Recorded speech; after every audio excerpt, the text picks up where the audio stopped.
Hello everybody, this is Digraj Singh Rajput. Welcome to Magnet Brains. इस video में हम क्या पढ़ने वाले हैं? इस वीडियो में हम पढ़ेंगे इंडिया चाइना रिलेशंस के बारे में। पिछले वीडियो में आपने देखा कि चाइना किस तरह से जो चाइनीज इकोनॉमी है उसका राइज हुआ। चाइना एक अल्टरनेटिव सेंटर ऑफ पावर है, वो चीज आप जान चुके हो। फाइन, अब यहां से आगे अगर हम जैसे देखें चीजों को, तो हमने चैप्टर में किस तरह से पढ़ा है अभी तक आप देखोगे तो इस बुक में जितने भी चैप्टर पढ़े, तो अब जो चैप्टर की थीम होती है कि new centres of power, alternative centres of power जो है वो तो आपने डिस्कस कर लिए। आपने यूरोपियन यूनियन, आसियान के बारे में पढ़ा, आपने चाइना के बारे में पढ़ा। अभी एडिशनल टॉपिक्स और पढ़ेंगे हम, जिसमें ब्रिक्स नेशंस के बारे में पढ़ेंगे हम, ठीक है, सार्क के बारे में भी पढ़ेंगे, ये सारा और आगे पढ़ेंगे। फाइन, बाकी जो बुक में टॉपिक्स दिए हैं तो उन टॉपिक्स को हमने डिस्कस किया। और अब पार्ट क्या आता है हमारे पास में कि इंडियन कंटेक्स्ट में चीजों को पढ़े। तो इंडिया चाइना का क्या रिलेशन है वो जानना भी बहुत ज्यादा जरूरी है, ठीक है। तो चाइनीज इकोनॉमी का राइज होना इंडिया के लिए कंसर्न है, और इंडिया और चाइना के कैसे रिलेशन रहे, तो थोड़ा सा हिस्टोरिकल नैरेटिव भी समझेंगे उसका। सारी चीजें जो है इस वीडियो में पढ़ने वाले हैं, समझने वाले हैं। फाइन, देखो, तो अगर हम हिस्टोरिकल रूट्स की बात करें, क्या लगता है आपको आज जो आप इंडिया चाइना के रिलेशन देख रहे हो, क्या ये हमेशा से, मतलब जब देश आजाद हुआ था तो उसी दिन हमने तय कर लिया था कि बस चाइना से लड़ाई लड़ना है अपने को? ऐसा नहीं है, ठीक है। तो जो चाइना के साथ में हमारे रिलेशंस बने हैं, डेवलप हुए हैं, तो the relations started on a good note. ठीक, जब चीजें स्टार्ट हुई थी तो दोनों ही देश एक साथ आजाद हुए, या फिर दोनों ही देश कहें एक साथ, तो अपनी जर्नी एक साथ स्टार्ट करी 1947-49। ज्यादा डिफरेंस नहीं है, ठीक है। 1950 में जैसे अगर आप देखोगे तो डिप्लोमेटिक रिलेशंस स्टैब्लिश कर दिए थे कि जो ऑफिशियली डिप्लोमेटिक रिलेशंस जो हैं वो चाइना और इंडिया के बीच में स्टैब्लिश हो गए थे। अब क्या हो रहा है कि उस समय पे जैसे देखोगे तो उस समय पे कुछ कॉमननेस भी थी। कॉमननेस क्या थी कि दोनों ही डेवलपिंग इकोनॉमीज है, दोनों ही क्या थी, दोनों ही इकोनॉमीज जो थी उनके अपने अपने एस्पिरेशंस थे। फाइन, और दोनों जो एशिया है, तो ऐसे कहा भी जाता ना कि क्या कि 21st सेंचुरी एशिया की होगी। तो दोनों उसमें थे कि हाँ आज से 50 साल बाद हम कहाँ होंगे। क्यों? क्योंकि आज से 50 साल बाद जो है, मतलब 1950 से अगर जैसे देखोगे तो आज से उस समय से 50 साल बाद 2000, ठीक है, 21st सेंचुरी में एंटर कर जाओगे। और 21st सेंचुरी को कंसिडर किया जाता है एशिया की सेंचुरी। तो बहुत कह सकते हैं एस्पिरेशनल नेशंस के फॉर्म में दोनों ने जर्नी स्टार्ट करी है। थोड़ा सा हिस्टोरिकल रूट्स को समझते हैं। तो इंडिया एंड चाइना, ठीक है, इंडिया एंड चाइना आएगा वापस। India and China were great powers in Asia before the advent of western imperialism. और ये हम 1950 से तो कंटेम्प्रेरी वर्ल्ड पॉलिटिक्स पढ़ रहे हैं, लेकिन ऐसा नहीं है कि इतिहास ही हमारा 1950 से स्टार्ट हुआ है। उसके पहले अगर आप देखोगे तो जब वेस्टर्न इंपीरियल पावर्स नहीं आई थी, जब पोर्टुगीज, ब्रिटिश, डच, फ्रेंच, ये कोई नहीं आए थे एशिया वाले रीजन में, उस समय पे बोलबाला किसका था? तो उस समय पे जैसे देखोगे तो बड़े बड़े चाइनीज एम्पायर हुए, क्विंग, मिंग, ठीक है, और पता नहीं कौन कौन से, तो हान डायनेस्टी। तो इस तरह से क्या है, मल्टीपल डायनेस्टिक रूल चाइना में भी हुए, और वही आप देखोगे तो मल्टीपल डायनेस्टिक रूल इंडिया में हुए। मौर्यन एम्पायर से लगा के मुगल एम्पायर तक आप देखोगे तो कितने सारे अलग अलग डायनेस्टिक रूल्स आए, ठीक है, अलग अलग एम्पायर्स बने। तो और इनका वर्चस्व था। अगर आप मिडिवल हिस्ट्री तक की बात करोगे, before the advent of western imperial power की अगर बात करोगे, तो उन्होंने अपना दबदबा बना के रखा था इस रीजन में। तो जो एशियन इकोनॉमीज हैं, एशियन सोसाइटी है, ठीक है, तो they were also having great powers. और उन ग्रेट पावर्स के चलते क्या है कि आप इंडिया और चाइना को जिससे देखोगे तो इस रीजन में इंडिया और चाइना का दबदबा भी था before the advent of western imperial power. यहां तक चीज समझ में आई? मतलब ब्रिटिश नहीं आए, फ्रेंच नहीं आए इस रीजन में, डच नहीं आए, उसके पहले तक चाइना और इंडिया का ही यहां पे क्या था, पूरा राज था, ठीक है। और फिर आप जैसे देखोगे तो different times in China's long history of dynastic rule, China में लगभग 2000 सालों का डायनेस्टिक रूल है। मैंने बताया ना, मल्टीपल डायनेस्टीज एक के बाद एक सक्सीड करते चले गई। तो उस तरह से चाइना की अगर आप देखोगे तो चाइना की जो एक लॉन्ग हिस्ट्री रही है डायनेस्टिक रूल की, ठीक है, Mongolia, Korea, parts of Indo China and Tibet accepted Chinese authority. अब इस पॉइंट को समझो। पहले क्या होता था, पहले नेशन स्टेट का कोई कंसेप्ट नहीं होता था। आज जो आप मॉडर्न नेशन स्टेट्स देख रहे हैं, फिक्स्ड टेरिटरी है कि हाँ इंडिया की टेरिटरी इतनी है, इंडिया के सिक्योरिटी गार्ड्स हैं, ये सारी चीजें। तो पहले फिक्स्ड टेरिटरी का कंसेप्ट नहीं होता था। एम्परर्स होते थे, रात में उठे, अगले दिन क्या करना है, उन्होंने हमला बोला तो बाजू वाले की टेरिटरी भी अपने पास ले ली। तो उस तरह से आप देखोगे ना, तो चाइना, ये जो रीजन है चाइना, ठीक है, मतलब क्या बनाया मैंने, ये वाला रीजन जो है, ठीक है, ये चाइनीज रीजन जो है, जो चाइना मेनलैंड है आज, उसका दबदबा पूरे इस क्षेत्र में था। तो मंगोलिया वगैरह तक, ठीक है, मंगोलिया से देखोगे तो कोरिया, ये कोरियन पेनिनसुला जो है, ताइवान तो था ही उनका, उसके बाद में इंडो चाइना वाला रीजन। अब इंडो चाइना क्या होता है पता है? लोग ऐसा सोचते हैं इंडो चाइना सर इंडिया भी होगा, कि इंडिया और चाइना। इंडो चाइना इस रीजन को कहा जाता है, देखो ये वाला जो है, लाओस, वियतनाम, कंबोडिया, थाईलैंड, ये वाला जो रीजन, इसे इंडो चाइना कहा जाता है। ध्यान रखना कभी कभी हम मिस इंटरप्रेट कर लेते हैं या फिर सेल्फ इंटरप्रेट कर लेते हैं। सुनने पे पहली बार मुझे भी ऐसा लगा था इंडो चाइना में जरूर इंडिया होगा, लेकिन इंडिया का वहां पे कोई रोल नहीं है। इंडो चाइना ये वाले रीजन को कहा जाता है, ठीक है। तो लाओस, वियतनाम, कंबोडिया, इस रीजन में भी क्या है, चाइनीज इंफ्लुएंस थी। In fact before imperial powers China की अथॉरिटी को ये सारे रीजन्स एक्सेप्ट करते थे। जैसे जैसे अगर आप इंडिया की अथॉरिटी की बात करोगे, तो इंडिया की अथॉरिटी की अगर आप बात करोगे तो इंडिया में भी क्या आप देखने को मिलेगा आपको कि पाकिस्तान, अफगानिस्तान, म्यांमार, बांग्लादेश, नेपाल, श्रीलंका, ये पूरा जो है तो इस पे इंडियन एम्परर जो थे उनकी अथॉरिटी थी, ठीक है। तो इस तरह से चाइना की भी अपनी अथॉरिटी थी, जो बोला जा रहा है ना कि before the advent of imperial power China की भी अपनी अथॉरिटी थी, और आजू बाजू के आज जो इंडिपेंडेंट नेशंस हैं वो यहां पे चाइना की अथॉरिटी को एक्सेप्ट करते थे। Same is the case with India also, ठीक है। इंडिया की भी अपनी अथॉरिटी थी और आजू बाजू के क्षेत्र जो थे वो इंडियन अथॉरिटी को एक्सेप्ट करते थे, ठीक है। तो various kingdoms and empires in India also extended their influence beyond their border. तो आज जो इंडिया की बॉर्डर है उससे बियॉन्ड अफगानिस्तान तक क्या था, एक टेरिटरी होता था। अशोकन एम्पायर में आप देख लो, ठीक है, तो उस समय पे क्या है, टेरिटरी बहुत बड़ी थी। फिर आप देखोगे तो दिल्ली सल्तनत, मुगल एम्पायर, इन टाइम पे भी आप जैसे देखेंगे तो टेरिटरी जो थी, गुप्ता एम्पायर हो गया, ठीक है, बड़ी बड़ी टेरिटरी थी। तो जो आज आप पॉलिटिकल बॉर्डर देखते हो उसके बियॉन्ड चाइना और इंडिया की दोनों की ही बॉर्डर थी, और इसी कारण से उन्हें ग्रेट पावर इन एशिया कहा जाता है before the advent of western imperial powers. Clear हुआ यहां तक, ठीक है। तो however the regions where India and China exercised influence rarely ever overlapped. This is point to be considered. इतनी कहानी समझ में आ गई ना कि चाइना और इंडिया के हिस्टोरिकल थोड़ा सा बैकग्राउंड को समझोगे तो आप, लेकिन उसके मतलब दोनों का अपने अपने क्षेत्र में इन्फ्लुएंस है, लेकिन उसमें मजेदार चीज क्या थी कि कभी भी इंडिया चाइना की टेरिटरीज ओवरलैप नहीं हुई है। अब देखो क्यों ओवरलैप नहीं हुई है सर, तो यहां पे सीधा सा पॉइंट जो है हमारा वो है हिमालयाज। हिमालयाज ने पता है एक नेचुरल फ्रंटियर का काम किया है, नेचुरल बॉर्डर का काम किया है। मतलब नेचुरल बॉर्डर कैसे कि हिमालयाज के इधर ना चिंगू चाइनीस आएंगे ना हम उधर जाएंगे, तो उस तरह से क्या है कि नेचुरल बॉर्डर का काम किया है हिमालयाज ने। फाइन, नेचुरल बॉर्डर का काम किया है हिमालयाज ने, ठीक। और इसी कारण से क्या है कि इन्फ्लुएंस दोनों की थी अपने अपने क्षेत्र में, लेकिन दोनों की बॉर्डर्स कभी ओवरलैप नहीं हुई है। ओवरलैप नहीं हुई तो दूसरी इंपॉर्टेंट चीज क्या है कि कभी कंफ्लिक्ट नहीं हुए। तो ऐसे पॉइंट को जोड़ना है, और इसी कारण से क्या है कि पहले कोई कंफ्लिक्ट नहीं रहा है हमारा, ठीक है, पहले कोई कंफ्लिक्ट नहीं रहा है। लेकिन समस्याएं कब आती है, देखो समस्याएं कब आती है, तो there were limited political and cultural interaction between the two. Limited political cultural interaction क्यों, क्योंकि बॉर्डर्स ओवरलैप नहीं हो रही है। अब जब इंटरैक्शन ही नहीं है तो कंफ्लिक्ट किस चीज का, एक दूसरे के मतलब एक दूसरे के ऊपर ओवरलैप नहीं कर रहे हैं आपकी टेरिटरीज, एक दूसरे के साथ आपका कोई कनेक्शन नहीं है। अब ऐसा नहीं कि कनेक्शन था ही नहीं, ठीक है। आप जैसे देखोगे तो फायान वगैरह आप हिस्ट्री में पढ़ते हैं क्या कि बहुत सारे चाइनीज ट्रैवलर्स आए थे इंडिया में, ठीक है, चाइनीज ट्रैवलर्स आए थे, हमारे यहाँ से भी लोग जाते थे, तो इंटरेक्शन था, लेकिन कोई मेजर एसएच कंफ्लिक्ट ना हो, कोई अगर ऐसा देख रहा है तो मेजर कनेक्शन नहीं था। सिल्क रूट के थ्रू ट्रेड वगैरह भी होता था, लेकिन कोई पॉलिटिकल और कल्चरल इंटरेक्शन नहीं होता था। कभी ना इंडियन एम्परर्स ने उधर हमले किए ना उधर से कोई इधर आया, ठीक है। लेकिन फिर क्या होता है, इन the 20th century when both nations confronted each other they had some difficulty evolving a foreign policy to deal with each other। 20th century start होता है मतलब 1900 से 1999 तक, ठीक है।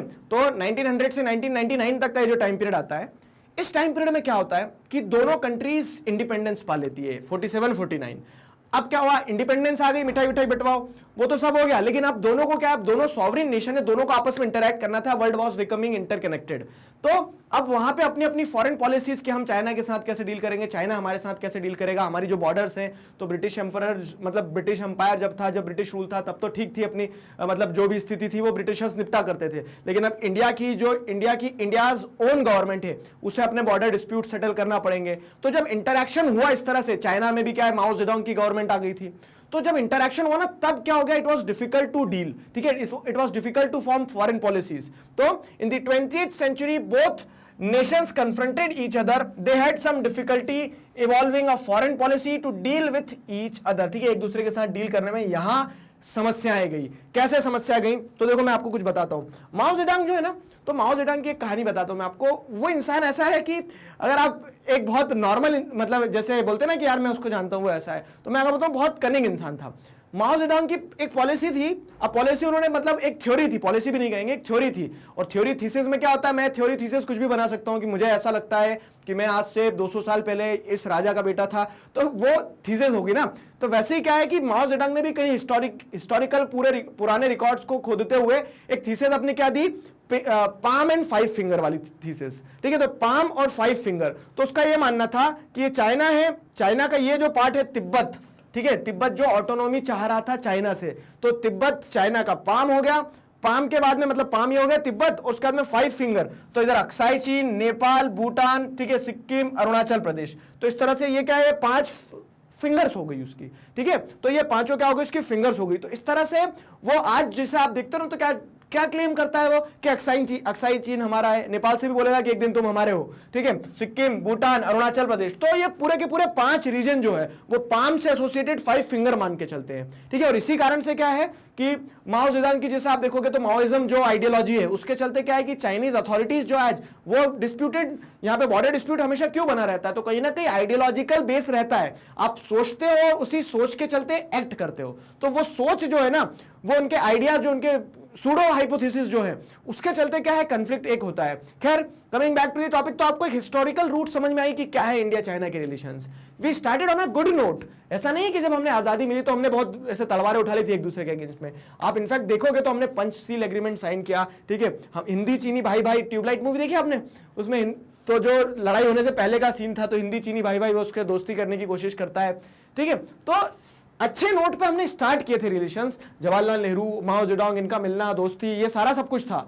जाओ एनलाई वगैरह जो थे, ठीक है, premier of China at that time, he came to India, ठीक, तो सारी चीजें अच्छे नोट पे स्टार्ट हुई थी। तो after India regained its independence from Britain, the China expelled the foreign powers, there was hope that both would come together to shape the future of developing world and of Asia particularly. तो अब दोनों की ही Asia में historically influence रही थी, तो ऐसा एक्सपेक्ट किया गया था कि दोनों देश मिलकर साथ में काम करेंगे और क्या करेंगे, एशियन इकोनॉमी को पर्टिकुलरली उस रीजनल इकोनॉमी को ग्रो करेंगे, डेवलपमेंट होगा, प्रॉस्पेरिटी आएगी।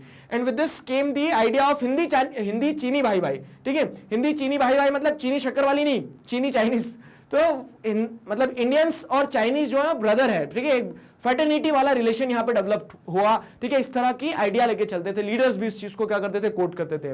However military conflict over a border dispute, ठीक है, border dispute between the 2 countries made that hope. लेकिन क्या होता है कि 1962 आते आते 1962 आते आते 19 किधर गया, 1962 आते आते क्या होता है, जो मिलिट्री कंफ्लिक्ट होता है, उस मिलिट्री कंफ्लिक्ट ने क्या कर दिया, सारी उम्मीदों पर पानी फेर दिया। कैसे पानी फेर दिया वो चीज भी समझो। एक्सपेक्ट ये किया जा रहा था, क्या एक्सपेक्ट किया जा रहा था कि इंडिया और चाइना जो है अच्छे रिलेशंस डेवलप करेगा, हिंदी चीनी भाई भाई, लेकिन बॉर्डर डिस्प्यूट जो थे, मैंने बताया ना, पाम और 5 फिंगर सूडो कह सकते हैं थीसिस जो थी माओ की, तो उस आइडियोलॉजी के चलते क्या है कि उन्होंने क्लेम करा कि अक्साई चीन हमारा, अरुणाचल प्रदेश हमारा। तो 1962 में ये अक्साई चीन वाला रीजन और अरुणाचल प्रदेश वाला रीजन, ठीक है, तो अक्साई चीन वाला रीजन ये और अरुणाचल प्रदेश वाला रीजन ये, यहां पे क्या होता है, यहां पे कंफ्लिक्ट होता है, ठीक है, डायरेक्ट कन्फ्रंटेशन होता है, चाइनीज फोर्सेज जो इंट्रूड कर देती है, India was defeated in that war, ठीक है, एंड इट वाज कह सकते हैं ह्यूज सेटबैक फॉर अस, ठीक है, क्यों, क्योंकि देखो उस समय पे पता है हम आइडियोलॉजिकल चल रहे थे। आइडियोलॉजिकल कैसे चल रहे थे, अरे चाइना तो भाई है अपना, हिंदी चीनी भाई भाई, ठीक है, तो वो इंडियन फॉरेन पॉलिसी का आइडियलिस्टिक फेज था। जब फटकार लगी ना तो हमारे लीडर्स को समझ में आया कि नहीं, हमें रियलिस्ट होना पड़ेगा, ठीक है, रियलिस्ट कैसे होना पड़ेगा, जो चाणक्य कहते हैं कि क्या आपका जो नेबर होता है, your neighbour is your natural enemy, ठीक है, कितने ही घनिष्ठता हो लेकिन नेबर के साथ में कंफ्लिक्ट के चांसेस हमेशा रहेंगे, because there is possibility of border dispute and this is the fact. इसे आप अपने आज के टाइम पीरियड में देखो, चाणक्य ने कब 2000 साल पहले लिख के चले गए हैं, लेकिन आज भी जो है वो रिलेवेंट है। क्या होता है कि हम नेबर्स के साथ में डिस्प्यूट रहते हैं और नेबर के साइड में जो रहेगा वो हमारा नेचुरल फ्रेंड होगा। क्यों, क्योंकि वो भी नेबर का, जैसे ये नेबर के साइड में है मान लो, तो वो क्या होगा, जैसे नेबर के जो साइड में है ना, तो उसका भी इसके साथ डिस्प्यूट होगा, नेचुरल नहीं भी, तो क्या होता है, दुश्मन का दुश्मन अपना दोस्त, तो नेबर का नेबर जो रहता है वो क्या हो जाता है, हमारा नेचुरल फ्रेंड हो जाता है। खैर we should not go into that, ठीक है, वो अलग ही डोमेन हो जाएगा। बाकी यहां पे चीजें समझ में आई ना, तो इस तरह से क्या है कि जो होप थी वो होप ब्लर होती दिखी। कंफ्लिक्ट जो हुआ 1962 का कंफ्लिक्ट देखो, मल्टीपल रीजंस थे उसके पीछे के, तो differences arising from the Chinese take over of Tibet in 1950 and the final settlement of Indo Sino Indian border, ठीक है। तो जो 1962 का वॉर हुआ था उसके पीछे के मल्टीपल रीजन है। हमने जैसे क्या किया था, हमने शरण दे दी थी किसको, दलाई लामा को। ये सारी चीजें और आप कहां पढ़ने वाले हो, जो बुक 2 पढ़ोगे ना वहां डिटेल में पढ़ोगे। तो अगर यहां जैसे अगर आपको ऐसा लग रहा है कि सर थोड़ा सा और बैकग्राउंड बताते तो चिंता मत करना, बुक 2 में हम डिस्कस करेंगे जब इंडियन फॉरेन पॉलिसी वगैरह को पढ़ेंगे। लेकिन मैं आपको शॉर्ट में बताते चलता हूं कि 1962 में वॉर हुआ क्यों था। तो देखो ये तिब्बत है, ठीक है। तिब्बत जो है, तो तिब्बत में जैसे अगर आप देखोगे तो बाकी जो कम्युनिस्ट चाइना है, वो कम्युनिस्ट चाइना क्या है, एक तरह से देखोगे तो कम्युनिस्ट चाइना रिलीजन वगैरह में उतना विश्वास नहीं रखता है, एथीस्ट। लेकिन तिब्बत में आप देखोगे तो बुद्धिज्म जो है डोमिनेट करता है, ठीक। यहां पे जैसे आप देखोगे तो दलाई लामा जो है तो तिब्बतियंस के क्या है, रिलीजियस स्पिरिचुअल हेड है, ठीक। अब लेकिन क्या होता है, चाइनीज फोर्सेस तिब्बत को वही पाम 5 फिंगर, तो चाइना तिब्बत के ऊपर कब्जा कर लेती है। 1950-51 में चाइनीज आर्मी जो है पूरी तरह से कब्जा कर लेती है। अब क्या होता है, दलाई लामा को तिब्बत छोड़ के आना पड़ता है। 59 तक जैसे वो आते हैं तो हम क्या करते हैं, दलाई लामा को शरण दे देते हैं। और अब एक चीज मैं बताता हूं कि हमने एक पंचशील का प्रिंसिपल होता है, ठीक है। तो 5 प्रिंसिपल्स हैं उसमें, उन 5 प्रिंसिपल्स में से एक प्रिंसिपल ये होता है कि ना इंडिया चाइना के मैटर, इंटरनल मैटर में इंटरफेयर करेगा और ना चाइना इंडिया के मैटर में इंटरफेयर करेगा। और इस तरह की पंचशील को हमने साइन किया था पीसफुल कोएग्जिस्टेंस के लिए, कि पीस बनी रहे इस रीजन में। लेकिन जब हमने क्या किया, दलाई लामा को शरण दी। और हमने क्यों शरण दी, तो भाई हमारा आइडियोलॉजिकल फेस चल रहा था फॉरेन पॉलिसी में। हमने क्या बोला कि यार ये प्रताड़ित इंसान है, शरण मांग रहा है, तो हमने शरण दे दी। हम बुद्धिज्म को, और इंडिया क्या है, जैसे अगर आप देखोगे ना तो वसुदेव कुटुंबकम की पॉलिसी को अडॉप्ट करता है कि जो भी है, जहां भी है वर्ल्ड में प्रताड़ित है, चाहे वो ज्यूज हैं, ठीक है, चाहे वो जैसे अगर पारसीज की बात करो, जो कहीं भी दुनिया में किसी को संकट है तो आप हमारे यहाँ आओ, हमारा दिल बहुत बड़ा है, ठीक है। तो हमने क्या दी थी, शरण दी थी दलाई लामा को। धर्मशाला में जैसे आज भी देखोगे आप तो दलाई लामा अपने डिसाइपल्स के साथ वहां रहते हैं। लेकिन वो एक पॉइंट मिल गया चाइना को। चाइना ने क्या बोला कि आपने तो पंचशील की बात करते हो, पीसफुल कोएग्जिस्टेंस की, नॉन इंटरफेरेंस की बात करते हो, और इंटरफेयर कर गए हमारे डोमेस्टिक मैटर में। तो यहाँ पे मुद्दा गर्म होना चालू हो गया। 59 में ये सारा मुद्दा गर्म हुआ। उसी के साथ साथ में चाइना अक्साई चीन और अरुणाचल प्रदेश में अपनी बॉर्डर क्लेम कर रहा था, ठीक है। तो ये सारे जो फैक्टर्स है, कल्मिनेशन हुआ, इससे क्या हुआ, इससे जो मिलिट्री कॉन्फ्लिक्ट अल्टीमेटली होता है 62 में, उसके पीछे के कारण बनते हैं। China and India were involve in border conflict in 1962 over competing territorial claims principally in Arunachal Pradesh, in Aksai चीन रीजन ऑफ लद्दाख, ठीक है। अक्साई चीन रीजन ऑफ लद्दाख जो है तो वो चाइना क्लेम कर रहा है, अरुणाचल प्रदेश को भी चाइना क्लेम कर रहा है। और उसी के कारण मिलिट्री क्या होता है, डिस्प्यूट होता है। Diplomatic relations between the to countries were downgraded until 1976। 1976 तक क्या है, और ये वॉर के बाद में हमने एम्बेसी वगैरह भी सब खत्म कर दी। हमने बोल दिया कोई संबंध नहीं रखना है चाइना से, ठीक है। तो इस तरह से डिप्लोमेटिक रिलेशन जो है दे वर डाउनग्रेडेड, खत्म हो गए पूरी तरह से, ठीक है। तो 1976 तक एकदम कट ऑफ, ठीक है, कि चाइना अलग, इंडिया अलग, दोनों एक दूसरे को, हिंदी चीनी भाई भाई जो थे, दुश्मन हो गए, ठीक है, बहुत भयंकर वाले दुश्मन। फिर 76 के बाद से चीजें थोड़ी सी अनफोल्ड होती है। 76 में ऐसा क्या हो जाता है सर, ठीक है। तो इंप्रूवमेंट इन रिलेशंस आफ्टर 76, सबसे इंपॉर्टेंट चीज जो होती है, माओ जेडोंग की डेथ हो जाती 76 में, ठीक है। तो माओ जेडोंग की डेथ हो जाती तो अब क्या, जो आगे आने वाले लीडर्स हैं दे वर मोर प्रैग्मेटिक, ठीक है, प्रैक्टिकल अप्रोच को अडॉप्ट करते थे। माओ Zedong was very much idealistic and aggressive on the borders, ठीक है। लेकिन 76 में सबसे इंपॉर्टेंट चीज जिसे कह सकते हो कि माओ जेडोंग की डेथ हो जाती है। अब क्या होता है, तो उसके बाद में धीरे धीरे इंप्रूवमेंट कैसा होता है, after the change in China's political leadership from the mid to late 1970s, China's policy became more pragmatic and less ideological, ठीक है। उन्होंने प्रैक्टिकली सोचा कि यार हम वर्ल्ड की लार्जेस्ट पॉपुलेशन को होल्ड करते हैं, चाइना, ठीक है, सेकंड लार्जेस्ट इंडिया में है, दोनों एक दूसरे के साथ ट्रेड करेंगे तो दुनिया में किसी और की जरूरत ही नहीं पड़ेगी, ठीक है। तो उन्होंने प्रैक्टिकल एस्पेक्ट्स को देखना चालू किया रिलेशनशिप के, कि दुश्मन से मजा नहीं आएगा, फिर से दोस्ती करना पड़ेगी। फिर तो क्या होता है, so it was prepared to put off settlements of contagious issues while improving relations with India. तो फिर से जो एम्बेसीज के रिलेशंस खत्म कर दिए थे, तो दोनों ने अपने क्या फॉरेन रिलेशंस को फिर से रीएस्टैब्लिश किया, ठीक है। तो रेज होप दिखने लगी कि हाँ चलो संबंध सुधारे जा सकते हैं। फिर क्या होता है, series of talks to resolve the border issues were also initiated in 1981 के बाद से, जिसे अगर आप देखोगे तो बॉर्डर इश्यूज को सॉल्व करने के लिए क्या है, बॉर्डर इश्यूज को सॉल्व करने के लिए दोनों ही तरफ से आप देखेंगे तो लीडर्स आना जाना, अटल बिहारी वाजपेयी जाते हैं, ठीक है, बीजिंग जाते हैं। तो इस तरह से क्या था उस समय, जैसे अगर आप देखोगे तो जनता गवर्नमेंट जो रहती है, तो उस टाइम पीरियड में वो एक्सटर्नल अफेयर मिनिस्टर थे, तो वो चाइना से रिलेशन सुधारने का प्रयास करते हैं। तो इस तरह से क्या है कि धीरे धीरे चीजें जो हैं वो ट्रैक पे आना स्टार्ट होती है। और फिर उसी बीच में क्या होता है, कोल्ड वॉर खत्म हो जाता है 1991 में। तो देखो हमारे जो कन्फ्लिक्ट्स थे वो तो थे ही, लेकिन वर्ल्ड में माहौल भी ऐसा बना था, नहीं सोशलिज्म कैपिटलिज्म, ठीक है, तो अलग अलग सब कुछ ऐसा। तो though we were tilted towards socialism, लेकिन वो जो कोल्ड वॉर वाला पीरियड था तो उसके चलते हम चाइना के साथ डायरेक्ट एंगेज नहीं कर सकते थे। तो अगर चाइना के साथ डायरेक्ट एंगेज करते तो it will it will give a message that we are tilting towards communist countries, ठीक है। तो वो डायरेक्ट एंगेजमेंट हो नहीं सकता था, लेकिन अब क्या कोल्ड वॉर खत्म हो गया तो कम्युनिस्ट कंट्रीज जैसा कुछ बचा नहीं है, मतलब आइडियोलॉजी कुछ बची नहीं है, ब्लॉक कुछ बचा नहीं है, वर्ल्ड जो यूनिपोलर हो गया। फिर हमने क्या किया, तो कोल्ड वॉर के बाद में रिलेशंस है strategic as well as economic dimensions. तो कोल्ड वॉर खत्म होने के साथ में रिलेशंस में और स्ट्रेटेजिक और कह सकते हैं इकोनॉमिक डायमेंशंस एड ऑन होते चले गए। Both view themself as rising powers in global politics and both would like to play a major role in Asian economy and politics, ठीक है। तो दोनों ही को समझ में आया कि both the countries are rising economies। China ने भी, जैसे हमने आपको बताया कि समय तक अपनी इकोनॉमी को आइडियोलॉजिकल शिफ्ट मार के किधर आ गए थे, रियलिस्टिक हो गए थे। उन्होंने भी थोड़ा सा कैपिटलिज्म की तरफ टिल्ट करना स्टार्ट कर दिया था, प्राइवेटाइजेशन स्टार्ट कर दिया था, ठीक है। चाइना भी ओपन अप हो रहा था, इंडिया भी ओपन अप हो रहा था, तो दोनों ने सोचा कि राइजिंग इकोनॉमी से दोनों को कॉपरेट करना चाहिए। तो वहां पे कॉपरेशन स्टार्ट भी होता है 90s के एरा में, ठीक है। तो 90s के एरा में कॉपरेशन स्टार्ट भी होता है, और जैसे आप देखोगे तो वेंकटरमन जी जो हमारे प्रेसिडेंट थे, तो he became the first president to visit China, ठीक है। वो चाइना जाते हैं, तो इस तरह से क्या है कि रिलेशंस थोड़े थोड़े सुधर रहे हैं। इनफैक्ट क्या होता है कि जैसे आप देखोगे तो Rajiv Gandhi visit to China in December 1988, तो जब राजीव गांधी थे तो उस समय पे क्या 1988 में वो खुद चाइना जाते हैं, वो चाइना विजिट करते हैं, ठीक। तो उनका चाइना विजिट करना क्या है, it provided an impetus for an improvement in India China relations, ठीक है। तो जब किसी देश का प्राइम मिनिस्टर, जैसे अभी आप देखोगे आई गेस 2019 में शी जिनपिंग इंडिया आए थे, ठीक है, शी जिनपिंग इंडिया आए थे, तो उनका इंडिया आना क्या है, एक बड़ा मैसेज था कि यार कंट्री का प्रीमियर जो है वो क्या आ रहा है, देश में आ रहा है, ठीक है। General secretary of communist party of China अगर इंडिया में आ रहा है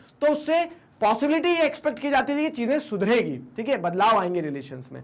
तो उस तरह से क्या है कि जब राजीव गांधी भी गए चाइना, तो उस समय पे क्या हुआ, उस समय पे ये एक्सपेक्टेशंस, लोगों के एस्पिरेशंस बढ़े कि अब चीजें सुधरेगी, ठीक है। Since then both government have taken measures to contain conflict and maintain peace and tranquillity on the border. तो peace and tranquillity, peace and tranquillity, tranquillity मतलब पीस ही है, ठीक है। तो इसको अगर आप देखोगे तो it is the synonym of piece.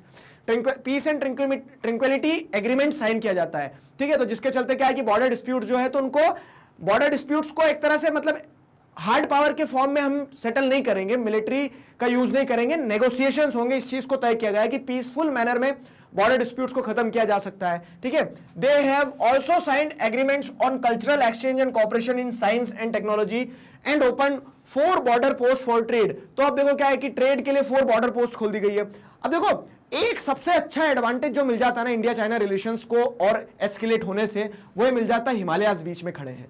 तो हिमालयाज बीच में खड़े हैं तो क्या है कि हमें हर जगह पे मतलब वो दिक्कत नहीं रहती कि बॉर्डर को सिक्योर करना है या फिर सोल्जर्स लगाना है, ठीक है। लेकिन जहां जहां पास वगैरह है, पासेस समझते हो ना, तो बहुत सारे ऐसे क्या होते हैं, पासेस होते हैं जहां से क्या निकला जा सकता है, एक साइड से दूसरी साइड जाया जा सकता है। तो लद्दाख वाले रीजन में, हिमाचल प्रदेश वाले रीजन में, उत्तराखंड वाले रीजन में ऐसे पासेस जो है, ठीक है। तो उन पासेस के थ्रू क्या इंडिया चाइना ट्रेड होता है। तो ऐसे 4 बॉर्डर पोस्ट जो थे उन्हें ट्रेड के लिए खोल दिया गया 1990s के बाद में। मैंने बताया ना, peace and tranquillity agreement sign किए गए on the exchange of culture. अब क्या होता है चाइना से, जैसे आप तिब्बत वगैरह वाले रीजन से देखोगे तो लोग बुद्धिज्म के जो फॉलोअर्स हैं, दो उनकी स्थिति बहुत खराब है वहां पे, लेकिन वो क्या है जैसे पिलग्रिमेज के पर्सपेक्टिव से आते हैं, ठीक है, बोध गया वगैरह में घूमने आते हैं।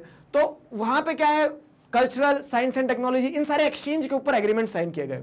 With India China trade growing at 30% per year since 1999, ठीक है, growing at 30% per year since 1999, the more positive perspective on relations with China has emerged। अब क्या हो रहा है ना, देखो सबसे बड़ा ड्राइवर जो है ना इंडिया चाइना रिलेशंस को अगर इंप्रूव करने में कोई ड्राइवर है, या फिर कह सकते हैं कि इंडिया चाइना के बीच में मल्टीपल डिस्प्यूट्स होंगे फिर भी इंडिया चाइना साथ में आ जाते हैं। 1 साल पहले हम जैसे देखेंगे तो क्या होता है, गलवान वैली क्राइसिस हुआ था, तब क्या है कि सब चाइनीज लोगों ने टीवी तोड़ दिया, फोन तोड़ दिए, सब कुछ ये हो गया, चाइनीज प्रोडक्ट लेना बंद कर दिए। आज चीजें वापस नॉर्मल हो गई है। कारण क्या है, सबसे बड़ा कारण है ट्रेड, ठीक है। तो वही जो ट्रेड है और वो ट्रेड बढ़ता ही जा रहा है, बढ़ता ही जा रहा है, ठीक है। तो bilateral trade between India and China has increase from 338 million in 1992, सिर्फ इतना था 338 मिलियन, टू 84 बिलियन इन 2017। तो देखो बायलैटरल ट्रेड कितना भयंकर बड़ा है, ठीक है, कितना भयंकर बड़ा है इंडिया और चाइना के बीच में। आगे समझ में, at the global level India and China have adopted similar policies in international economic institutions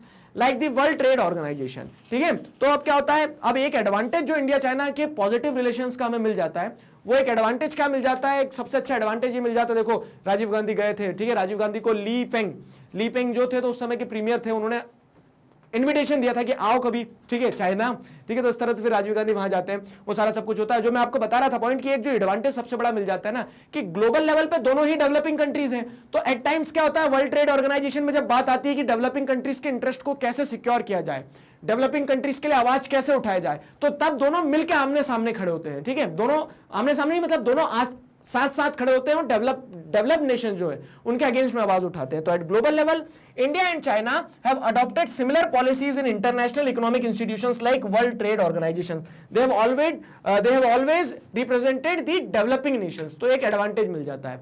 अब अगर आप समराइज करोगे ना तो what are the undercurrents of Indo China relations. Indo China relations के अंडरकरेंट्स जो है तो मल्टीपल टाइम पीरियड में मल्टीपल एस्पेक्ट्स से इन्फ्लुएंस होते हैं। तो नो डाउट 1962 के वॉर ने एक लाइफ लॉन्ग बिटरनेस को जन्म दे दिया है कि हाँ हमारी लड़ाई हुई थी और ये चाइना वालों ने धोखा दिया था, बदला लेंगे। तो वो जो घाव है वो हमेशा रहने वाला है, वो कभी मिट के नहीं जाएगा, ठीक है। कितना ही ट्रेड हो जाए लेकिन चिंगू चाइनीज तो हम बोलेंगे, ठीक है। फिर क्या अगली चीज, तो जैसे आप देखोगे India's nuclear test versus China's contribution of building of Pakistan nuclear programme. China became a nuclear weapon far back, ठीक है। तो पहले ही शायद 60s के टाइम पीरियड में ही चाइना ने न्यूक्लियर वेपन बना लिया था।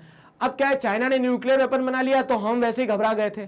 क्यों घबरा गए थे कि देखो ये कारण होते हैं। अगर आप जैसे आगे आपको ध्यान हो तो हमने एनपीटी पढ़ा था, नॉन प्रोलिफरेशन ट्रीटी पे साइन करने से मना बोल दिया था हमने, ठीक है। क्यों मना बोला था हमने, क्योंकि हमें पता था हम अगर उस ट्रीटी पे साइन कर देंगे और बोल देंगे हम न्यूक्लियर वेपन ना बनाए और ये हमारा पड़ोसी देश जो है, ठीक है, जो खाने के लिए बैठा है वो क्या है, वो न्यूक्लियर वेपन बना के बैठ गया तो वो किसी भी दिन हमारे को डरा सकता है, ठीक है। एक स्वाभाविक है कि फिर हम डर के ही रहते।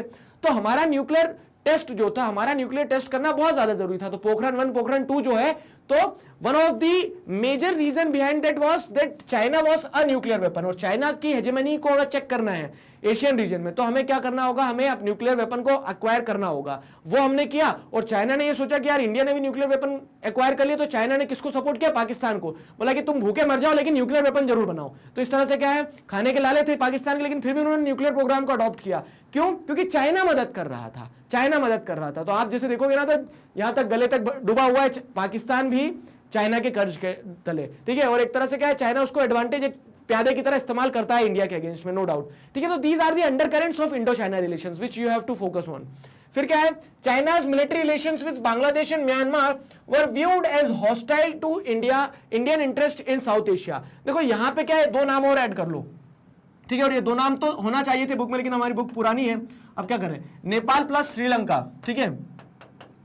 नेपाल प्लस श्रीलंका की अगर हम बात करें ना तो ये पॉइंट को आप कंसीडर करो, China's military relation with Bangladesh Myanmar, ठीक है। थोड़ा सा पॉलिटिकल मैप पे समझे हम चीजों को, ये नाम लिख लिए ना, नेपाल श्रीलंका। अब आगे अगर जैसे मैप पे समझे, किधर गया मैप, ये देखो ये चाइना है पूरा, ठीक, ये पूरा चाइना है, बहुत बड़ा चाइना है। अब अगर आप चाइना को समझोगे, चाइना के मिलिट्री रिलेशन किसके साथ में, बांग्लादेश के साथ में, म्यांमार के साथ में, ठीक है। और मैंने नेपाल ऐड करवाया आपको, फिर श्रीलंका ऐड करवाया। अब क्या हो रहा है कि साउथ एशिया जो है, तो साउथ एशिया में जो 7-8 नेशंस हैं, ठीक है। अब इन सारे नेशंस को, China is not in South Asia, लेकिन क्या है, साउथ एशिया में ना होते हुए भी वो साउथ एशिया में अपनी डोमिनेंस को स्टैब्लिश करने के लिए हमेशा खड़ा रहता है। कारण समझोगे, चाइना के पास में ईस्टर्न एंड पे तो क्या है, अपनी बॉर्डर है, मतलब कोस्टल लाइन है उसके पास, यहां से वो क्या है, ये साउथ चाइना सी में छोटे मोटे जो आसियान देश मैंने बताया था आपको पिछले वीडियो में भी, उनको डराता धमकाता रहता है। तो इसके लिए ये सब एक साथ आ गए, संगठन में शक्ति है ताकि हम चाइना को डरा पाए, ठीक है, या फिर चाइना के साथ में नेगोशिएटिंग टेबल पे आ पाए। वैसे ही अब चाइना क्या प्रयास करता है कि चाइना को काश इधर थोड़ा सा सदर्न एंड में, बे ऑफ बंगाल में भी एक्सेस मिल जाए, सी एक्सेस मिल जाए, और मिल गई है। कैसे, तो आप देखोगे चाइना ने म्यांमार में बहुत डेवलपमेंट किया है। चाइना ने, हमारे भी देखो म्यांमार के साथ रिलेशन अच्छे हैं, लेकिन अच्छे रिलेशन है तो क्या होता है, मैंने क्या बताया, there are no free lunches in international relation. कुछ भी मुफ्त में या फिर सिर्फ आउट ऑफ जेनरोसिटी नहीं होता है, सब अपने अपने प्रॉफिट को, सब अपने अपने इंटरेस्ट को सिक्योर करते हैं। तो म्यांमार क्या करता है, चाइना कार्ड खेलता है कि देखो चाइना तो ये कर रहा है, इंडिया क्या कर रहा है, तो इंडिया भी लगा रहता है अपने प्रयास में। तो उस तरह से हम क्या करते हैं, हम भी प्रयास करते हैं कि हम क्या करें, चाइना की जो हेजेमनी है म्यांमार में उसे कंट्रोल करें। बांग्लादेश अगला हो गया, तो 2 हमने बांग्लादेश को आजादी दिलवाई है, बांग्लादेश को हमें हमारे कर्ज में रहना चाहिए हमेशा, क्या कि बेटा आजादी तुम्हें हमने दिलाई है, ठीक। लेकिन फिर भी क्या है, बांग्लादेश के रिलेशन चाइना के साथ मिलिट्री कह सकते हैं एंगेजमेंट जो है, सपोर्ट जो मिल रहा है, इन्वेस्टमेंट जो हो रहा है, तो वो भी एक मैटर ऑफ कंसर्न है, क्योंकि चाइना उससे अपनी साउथ एशिया में डोमिनेशन को एस्टैब्लिश कर रहा है, ठीक है। और हम बोल सकते हैं कुछ तो छोड़ो हमारे लिए, ठीक, वो पॉइंट हो गया। फिर नेपाल जो है, तो नेपाल सबसे होशियार है। नेपाल क्या कर रहा है, नेपाल तो बहुत डिप्लोमेटिकली क्या करता है, देखो एक नेचुरल फैक्टर जो है कि नेपाल हिमालयास के नॉर्थ में है, ठीक है, मतलब सॉरी हिमालयास के साउथ में है नेपाल ये जो है, तो उससे हमें एक नेचुरल फैक्टर ये मिल जाता है। नेपाल जो है प्रैक्टिकली नेपाल के लिए पॉसिबल नहीं कि वो चाइना के साथ में बहुत अच्छे रिलेशन बनाए, क्यों? क्योंकि उसको अल्टीमेटली अगर चाइना के साथ रिलेशन बना के ऐसा उल्टा घूम के जाना पड़ेगा ना, सी एक्सेस उसे भी चाहिए, लैंडलॉक्ड है वो, लेकिन इंडिया जो है उसके लिए ज्यादा फीजेबल हो जाता है, इंडिया ज्यादा फीजेबल हो जाता है, ठीक। तो देखो मैं आपको क्या है इसमें, आप बोलोगे कि सर क्या पढ़ रहे हैं इंडिया चाइना रिलेशंस, और आप सब लपेट दे रहे हो, म्यांमार भी नेपाल भी, तो अल्टीमेटली क्या है कि आपको एडवांटेज ही मिलेगा उसका, थोड़ा सा हम डिटेल में पढ़ेंगे तो आपको एक होलिस्टिक व्यू मिल जाएगा। Coming back to the topic, क्या है कि नेपाल जो है ना, तो नेपाल भी चाइना कार्ड खेलता है, इंडिया से बोलता है कि मेरे चाइना के साथ ये रिलेशन है, और चाइना को तो ये चाहिए ही ना कि उसको सपोर्ट मिल जाए। हम क्या सोचते हैं कि नेपाल बीच में, तो उससे फायदा एक ये है कि चाइनीज फोर्सेस कभी भी एग्रेसिव डायरेक्ट नहीं होगी इंडियन टेरिटरी पे, बीच में नेपाली टेरिटरी आ जाती है। लेकिन एट टाइम्स क्या होता है कि इंडिया नेपाल के जो कंफ्लिक्ट है, हमारे बीच में कंफ्लिक्ट होता है, तो वो क्या करता है, नेपाल को चाइना की तरफ ज्यादा ड्रिफ्ट करवा देता है। चाइना जो है तो उस मौके पे चौका मारता है। फिर रही बात श्रीलंका, क्या बोलोगे सर श्रीलंका तो बहुत दूर है, लेकिन श्रीलंका बिक गया है, ठीक है, श्रीलंका बिक गया एक तरह से। आप देखोगे तो मेजर पोर्ट्स वगैरह जो उस पे एक तरह से किसका कंट्रोल है, चाइना का कंट्रोल है, चाइना की बहुत हैवी इन्वेस्टमेंट है, राजपक्सा वगैरह जो उनका जो टाइम पीरियड था, ठीक है, अभी हम नेक्स्ट चैप्टर में पढ़ेंगे, और ये सारा साउथ एशियन इकोनॉमी के बारे में जब पढ़ेंगे तब आपको और डिटेल में मिल जाएगी चीजें। बाकी आप कनेक्ट करते चलो चाइना फैक्टर कैसे साउथ एशिया में डोमिनेट कर रहा है, ठीक है। तो ये जो श्रीलंका है ना, ये श्रीलंका क्या है, श्रीलंका में जब राजपक्सा वगैरह की, अब तो वापस शायद राजपक्सा ही है, ठीक है, तो उनका जो रिजीम है, तो उस टाइम पीरियड में क्या है, उस टाइम पीरियड में जैसे आप देखेंगे बहुत लोन लिया चाइना से, बहुत भयंकर लोन लिया, और हमारा क्या है तमिल क्राइसिस था उस टाइम पीरियड में, जो आपको मैं भी बताऊंगा नेक्स्ट चैप्टर में। तो उस कारण से क्या हमारे से दूर जो जा रहा है, तो उसको चाइना क्या कर रहा है, अपने पाले में डाल लेता है, ठीक। तो ये बहुत सारे क्या कह सकते हैं कि मेजर इश्यूज हैं जो इंटरलिंक्ड है। चाइना फैक्टर जो है आपको ध्यान रखना है, हमारे दूसरे रिलेशंस को भी इन्फ्लुएंस करता है वो, ठीक है। So this was all about India China relations. I hope you enjoyed it. अभी खत्म नहीं हुआ है लेकिन शायद, है ना। तो इतनी सारी चीजें हमने पढ़ी है, तो उसमें हम क्या कंक्लूड कर सकते हैं कि ये कुछ अंडर करेंट्स, एक न्यूक्लियर पॉइंट बता दिया मैंने, दूसरा military relations with the other neighbouring nations, ये वाला पॉइंट बता दिया, तीसरा क्या है boundary dispute and efforts to solve them. अब बाउंड्री डिस्प्यूट्स आज का इशू नहीं है, क्या बताया मैंने, बाउंड्री डिस्प्यूट्स कब से चले आ रहे हैं, ठीक है। तो 1962 से आप देखोगे, उसके बाद में रिसेंट जो अभी आपने न्यूज में पढ़ोगे तो डोकलाम इशू हो गया, गलवान वैली जो क्राइसिस हुए, ठीक। तो बाउंड्री डिस्प्यूट जो है, boundary disputes and effort to solve them, तो प्रयास किए जाते हैं, लेकिन अल्टीमेटली क्या होता है, एक कंक्रीट एफर्ट नहीं निकल के आ रहा है। और इन सारी चीजों के साथ साथ एक और जो इंपॉर्टेंट अंडर करंट है, एक और जो इंपॉर्टेंट फैक्टर है जो इंडिया चाइना के रिलेशंस को इन्फ्लुएंस करता है, वो इकोनॉमिक फैक्टर है, सबसे इंपॉर्टेंट है, ठीक है। Try to connect it with the current मतलब कैसे, मैंने क्या बताया, कितना ही लड़ भिड़ ले, मार पीट ले, थोड़े दिन 2-4 महीने से चीजें बंद होती है, लेकिन फिर क्या है, वो जो वॉल्यूम ऑफ ट्रेड है ना, वो क्या करता है, जीने मरने का सवाल लोगों के ऊपर आ जाता है कि सोल्जर्स जो हमारे कह सकते हैं शहादत दे रहे हैं, ठीक है, जो सेक्रीफाइस वो दे रहे हैं, उसके बराबर तो खैर कुछ नहीं है, लेकिन अंदर जो देश में लोग हैं तो डिपेंडेंट हैं ट्रेड के ऊपर। तो उस तरह से इंडियन इकोनॉमी, इंडियन बिजनेसमैन जो हैं, उनका जो कनेक्शन है ना, वो कहीं ना कहीं क्या कर देता है चीजों को, एक कह सकते हैं कि हम जो, और देखो प्रैक्टिकली ग्लोबलाइज्ड वर्ल्ड में ये पॉसिबल भी नहीं कि आप कंप्लीट सेक्लूजन में जियो, ठीक है, कि आप बोल दो बस चाइना से बात बंद, आयरन कर्टन गिरा दो, वैसा नहीं हो सकता है, ठीक है। तो प्रैक्टिकली क्या है, प्रैक्टिकलिटी अगर आप देखोगे तो ये है कि इकोनॉमिक फैक्टर कीप्स दी रिलेशंस इंटैक्ट इन हेल्दी वे और not so in healthy way, ठीक है, लेकिन रिलेशंस जो है वो इंटैक्ट रहते हैं, जुड़े हुए रहते हैं। क्या पढ़ने वाले हैं इस वीडियो में, हम जापान के बारे में पढ़ेंगे, Japan as an alternative centre of power. जी हाँ, आप अगर थोड़ा सा टॉपिक्स को कनेक्ट करेंगे तो हमने क्या क्या पढ़ चुके हैं कि जो न्यू सेंटर्स ऑफ पावर या फिर अल्टरनेटिव सेंटर्स ऑफ पावर जिन्हें आप कहेंगे, तो वो कुछ ऑर्गेनाइजेशन है, कुछ नेशंस हैं। नेशंस में आपने चाइना, ठीक है, तो the rising economy of China, China की जो हेजेमनी, चाइना यूएस को टॉपल करके जो अपनी हेजेमनी स्टैब्लिश करने का प्रयास कर रहा है, वो सारा सब कुछ आपने देखा एक नेशन के बारे में। और दूसरे नेशंस भी हैं, जैसे इजराइल के बारे में पढ़ेंगे, इंडिया के बारे में, रशिया के बारे में। अब ये जापान और साउथ कोरिया क्यों पढ़ रहे हैं हम, क्योंकि आपको बॉक्स में, बुक में ये कंटेंट दिया है, ठीक है। तो मैं आपको ये बताना चाहूंगा कि जापान भी एक अल्टरनेटिव सेंटर ऑफ पावर हो सकता है, तो उसके बारे में हम कुछ डिस्कस करेंगे। बाकी जो ऑर्गेनाइजेशन है, तो यूरोपियन यूनियन, आसियान पढ़ लिया आपने, और जो एड ऑन हुआ है तो ब्रिक्स, सार्क वगैरह जो है, तो आगे पढ़ेंगे, हम आगे पढ़ेंगे in the sense additional topic last में पढ़ेंगे, ठीक है। अब ये तो हो गया, मतलब आपको कनेक्शन करवा दिया मैंने क्या क्या टॉपिक्स हैं। अब अगर टॉपिक पे बात करें हम, जापान, तो Japan as an alternative centre of power क्यों कहा जाएगा, ठीक है, तो उसके पीछे बहुत सारे पॉइंट्स हैं, बहुत सारे फैक्टर्स हैं, उन्हें कंसीडर करते हैं। तो Japan has very few natural resources and imports most of its raw materials, ठीक है। नेचुरल रिसोर्सेज की बात करें तो बहुत मुट्ठी भर नेचुरल रिसोर्सेज हैं, लेकिन उसकी जितनी भी जरूरतें होती है वो खुद भी पूरा करता है और दूसरे लोगों को एक्सपोर्ट भी कर देता है। इनफैक्ट उसके पास नेचुरल रिसोर्सेज नहीं है, इसलिए वो इंपोर्ट करवाता है रॉ मटेरियल को अपने देश में, रॉ मटेरियल से फिनिश गुड बनाता है और हमें पहुंचा देता है। अच्छे अच्छे एग्जांपल से समझाऊंगा and this is the point to be considered. ठीक है, देखो इतिहास गवाह अगर आप देखोगे ना, एक छोटा सा नेशन है जापान, आइलैंड नेशन है, चारों तरफ से समुद्र से घिरा हुआ है और एरिया देखोगे तो इंडिया के कुछ स्टेट्स जो हैं इससे जापान से बड़े हैं। ठीक है, और अब उसके बाद में क्या है ना, इसके पास में ऐसा है कि एग्रीकल्चरल लैंड बहुत ज्यादा होगा, कि बहुत फर्टाइल एग्रीकल्चरल लैंड है और ये वो है, कुछ नहीं है। अर्थक्वेक अलग आते हैं, वॉल्केनो अलग है, पैसिफिक रिंग ऑफ फायर पे सिचुएटेड है। ठीक है, थोड़ा इसको वर्ल्ड मैप पे अगर देखोगे तो चाइना का जो पार्ट है ना, नॉर्थ कोरिया साउथ कोरिया, मतलब चाइना का पार्ट नहीं है, चाइना से एक्सटेंशन जो है कोरियन पेनिनसुला, उसके आगे यहां देखना जापान है ये। ठीक है, तो छोटा सा देश है बहुत, और चारों तरफ से मैंने बताया समुद्र से घिरा हुआ है, अर्थक्वेक रोज के आ रहे हैं, फिर उसके बाद में आप देखोगे वॉल्केनोज है, सब कुछ। ठीक है, नेचुरल डिजास्टर से भरा पड़ा है, लेकिन उसके बावजूद भी ये वर्ल्ड की टॉप इकोनॉमीज में आता है। ठीक है, वर्ल्ड की थर्ड लार्जेस्ट इकोनॉमी में आता है। ऐसे कैसे कर पाता है ये? ठीक है, ऐसे कैसे कर पाता है? और देखो इतिहास गवाह है जो मैं आपसे बता रहा हूं कि एक समय पर रशिया कितना बड़ा है, रशिया जैसे देखोगे तो 15 बार जापान निकाल देगा अपने अंदर से, इतना बड़ा रशिया है, 15 बार से ज्यादा।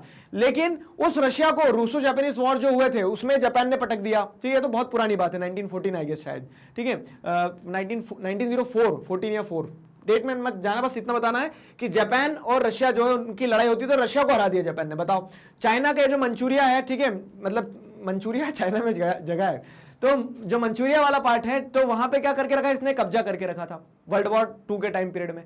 ठीक है, तो उस तरह से क्या है, जापान का दबदबा है। और ये दबदबा कैसे बनाया उसने, तो उसने अपने आप पे मेहनत करके। ठीक है, डिस्पाइट दी जियोग्राफिकल लिमिटेशन। ठीक है, जियोग्राफिकल लिमिटेशन मतलब छोटा सा देश है, समझो ना, ये कैसे कर पाता है। तो even then it progress rapidly after the end of Second World War. और सेकंड वर्ल्ड वॉर के टाइम पीरियड में तो उसने बहुत ज्यादा एग्रेशन दिखाया। ये कहानियां आपको भी पता है कि इंडिया की जो बॉर्डर है नॉर्थ ईस्टर्न स्टेट्स की, वहां पे जापानीज फोर्सेज आके बैठ चुकी थी।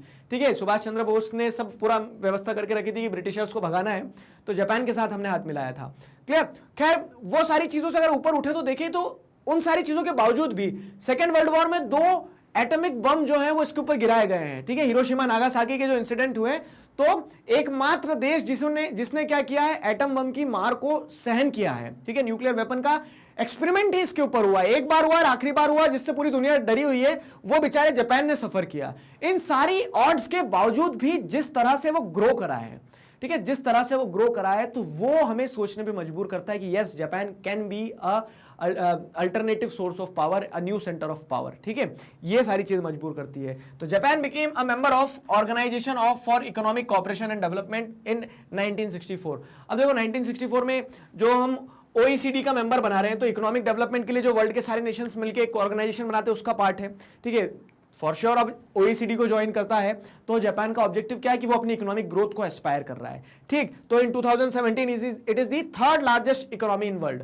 ठीक है, third largest economy in world in 2017। अब देखो ये डेटा बदलता रहता है, ऊपर नीचे होता रहता है, लेकिन आपको ये समझना है कि जो टॉप इकोनॉमीज रहती है उसमें जापान रहता है, लिस्ट ऊपर नीचे होती रहेगी। आई गेस शायद 2020 में भी थर्ड पे ही है।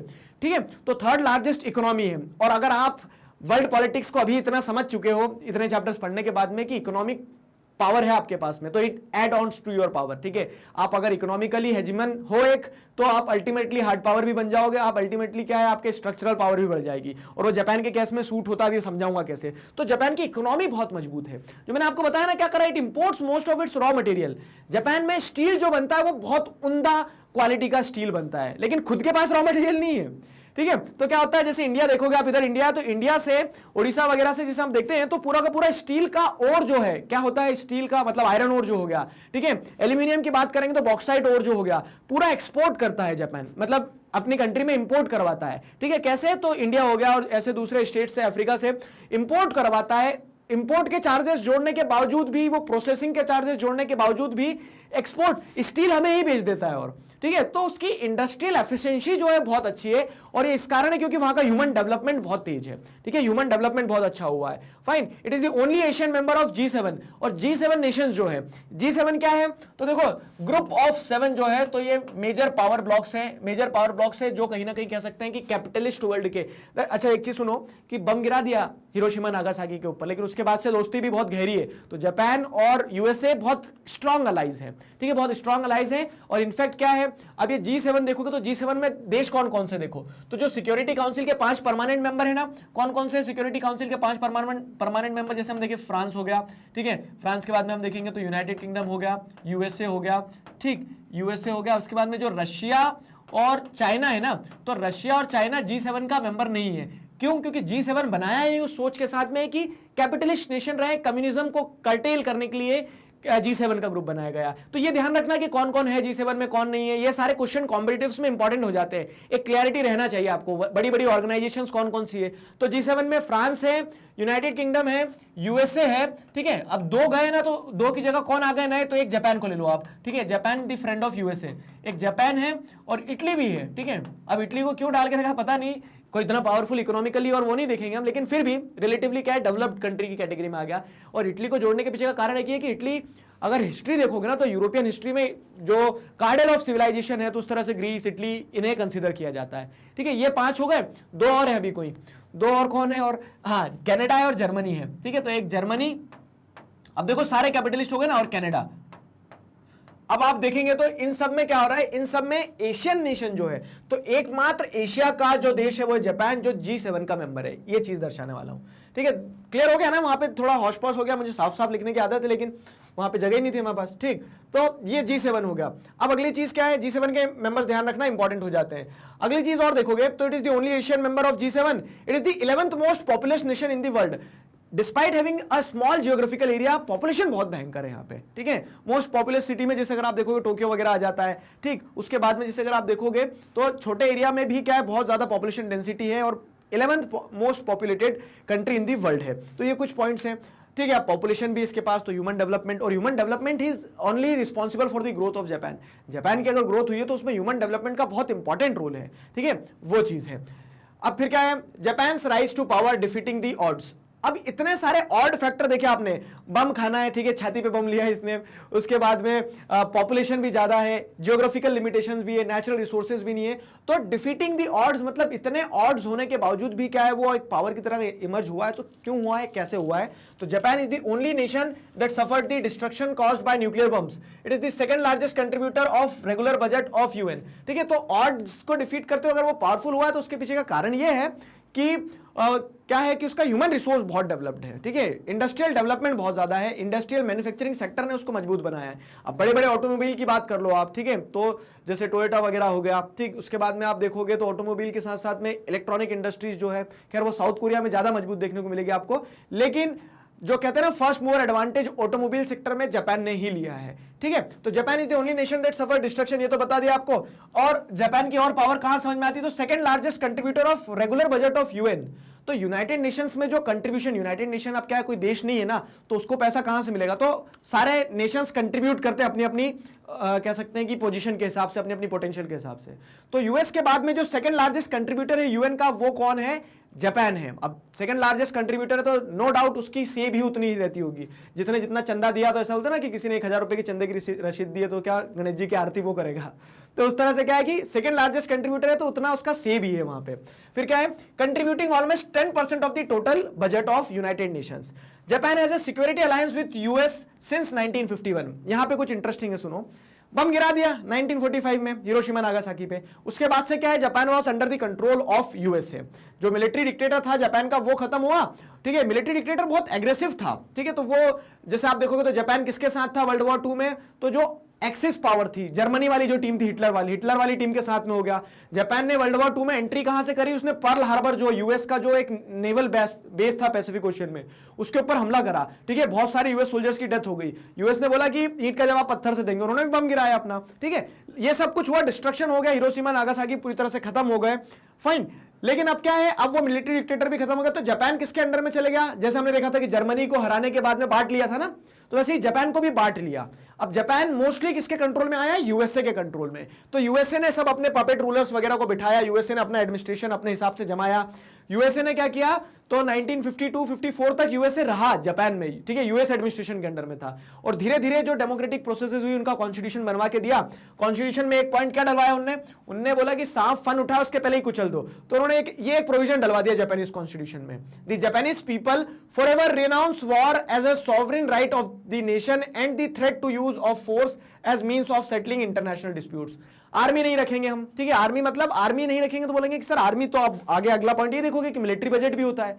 तो वो क्या है, सेल्फ डिफेंस फोर्स है, वो अपनी आर्मी से किसी और के ऊपर हमला नहीं करेंगे ऐसा, ठीक है। वॉर को उन्होंने रिनाउंस कर दिया फॉरएवर कि हम किसी से लड़ने नहीं जाएंगे, डिस्प्यूट जो होंगे तो उनको नेगोशिएशंस के थ्रू सेटल किया जाएगा, मिलिट्री यूज नहीं किया जाएगा, ठीक है, क्योंकि जापान जो है तो पहले बहुत एग्रेसिव रहा है मिलिट्री फ्रंट पे। तो इस चीज को ध्यान में रखते हुए ये article 9 of the Japanese constitution says that they are renouncing war, ठीक है। और उन्होंने अपना मिलिट्री अलायंस बना लिया और यही एक कारण है कि वो बेफिक्र रहा। उन्हें पता अपना दोस्त कौन है, यूएसए है। और 1950s के बाद से यूएसए से टक्कर लेना, आज की सिचुएशन अलग है, लेकिन कोई यूएसए के सामने भी नहीं आ सकता था, धूल में उड़ा देता था वो, ठीक है। तो उनको ऐसा लगा था अपन तो छत्र छाया में यूएस के, ठीक है। तो इस तरह से वो बेफिक्र भी था, यूएस के साथ अलायंस बना के रखी थी और इसी के चलते उसने ये भी बोल दिया कि ठीक है हमें आर्मी नहीं बनाना है, फाइन। फिर उसके बावजूद भी जो उनकी सेल्फ डिफेंस फोर्स है, लॉ एंड एडमिनिस्ट्रेशन चलाने के लिए जो अंदर उनका सेल्फ डिफेंस फोर्स है ना, उसी पे क्या होता है, although Japanese military expenditure is only 1% of the GDP.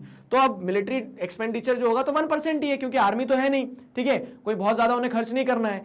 लेकिन क्योंकि उनकी जीडीपी थर्ड लार्जेस्ट इकोनॉमी बता रहा हूं ना, तो वो 1% भी उन्हें क्या बना देता है, 7th largest in the world, ठीक है। 7th लार्जेस्ट मिलिट्री एक्सपेंडिचर अगर वर्ल्ड में कोई कर रहा है तो जापान कर रहा है, though it is only 1% of their GDP, ठीक है। So you have to analyse all these points which we have discussed कि जापान की कहानी जो आपने सुनी, आपने क्या सीखा कि जापान जैसे जिस तरह से ग्रोथ करी ना उसने 1950s के बाद में, तो चाइना को भी टक्कर दिया उसने, ठीक है। तो अब जब आप चाइना को अल्टरनेटिव सेंटर ऑफ पावर मान सकते हो तो जापान को क्यों नहीं मान सकते हो, ठीक है। तो जापान भी एक अल्टरनेटिव सेंटर ऑफ पावर हो सकता है। काउंटर आर्गुमेंट होंगे कि सर आर्मी नहीं है, काउंटर आर्गुमेंट ये हो सकता है कि सर चाइना ने जितनी डोमिनेशन वर्ल्ड वाइड स्टैब्लिश करी उतनी जापान की नहीं है, लेकिन फिर भी, ठीक है, just give a thought to this कि Japan is also a alternative centre of power, ठीक है, a major alternative centre of power.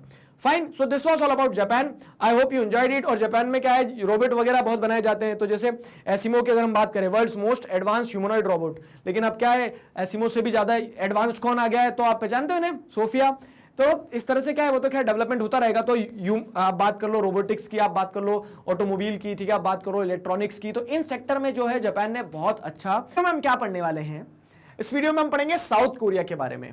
South Korea as an alternative centre of power, not North Korea, ठीक है, पहले ही clear कर दूं, दो Korea, एक साउथ कोरिया एक नॉर्थ कोरिया। साउथ कोरिया और नॉर्थ कोरिया मतलब जमीन आसमान, ठीक है।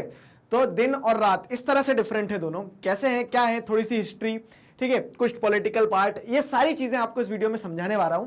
और जो सबसे इंपॉर्टेंट चीज है वो ये है कि साउथ कोरिया एक अल्टरनेटिव सेंटर ऑफ पावर या फिर न्यू सेंटर ऑफ पावर की गिनती में क्यों आता है वो भी बताऊंगा मैं आपको। तो हमने क्या देखा, अगर नेशंस की बात करें, पहले नेशंस की बात कर लेते हैं। तो चाइना एक अल्टरनेटिव सेंटर या फिर न्यू सेंटर ऑफ पावर हो सकता है, जिसके बारे में हमने डिस्कस किया, खूब डिस्कस किया, ठीक है।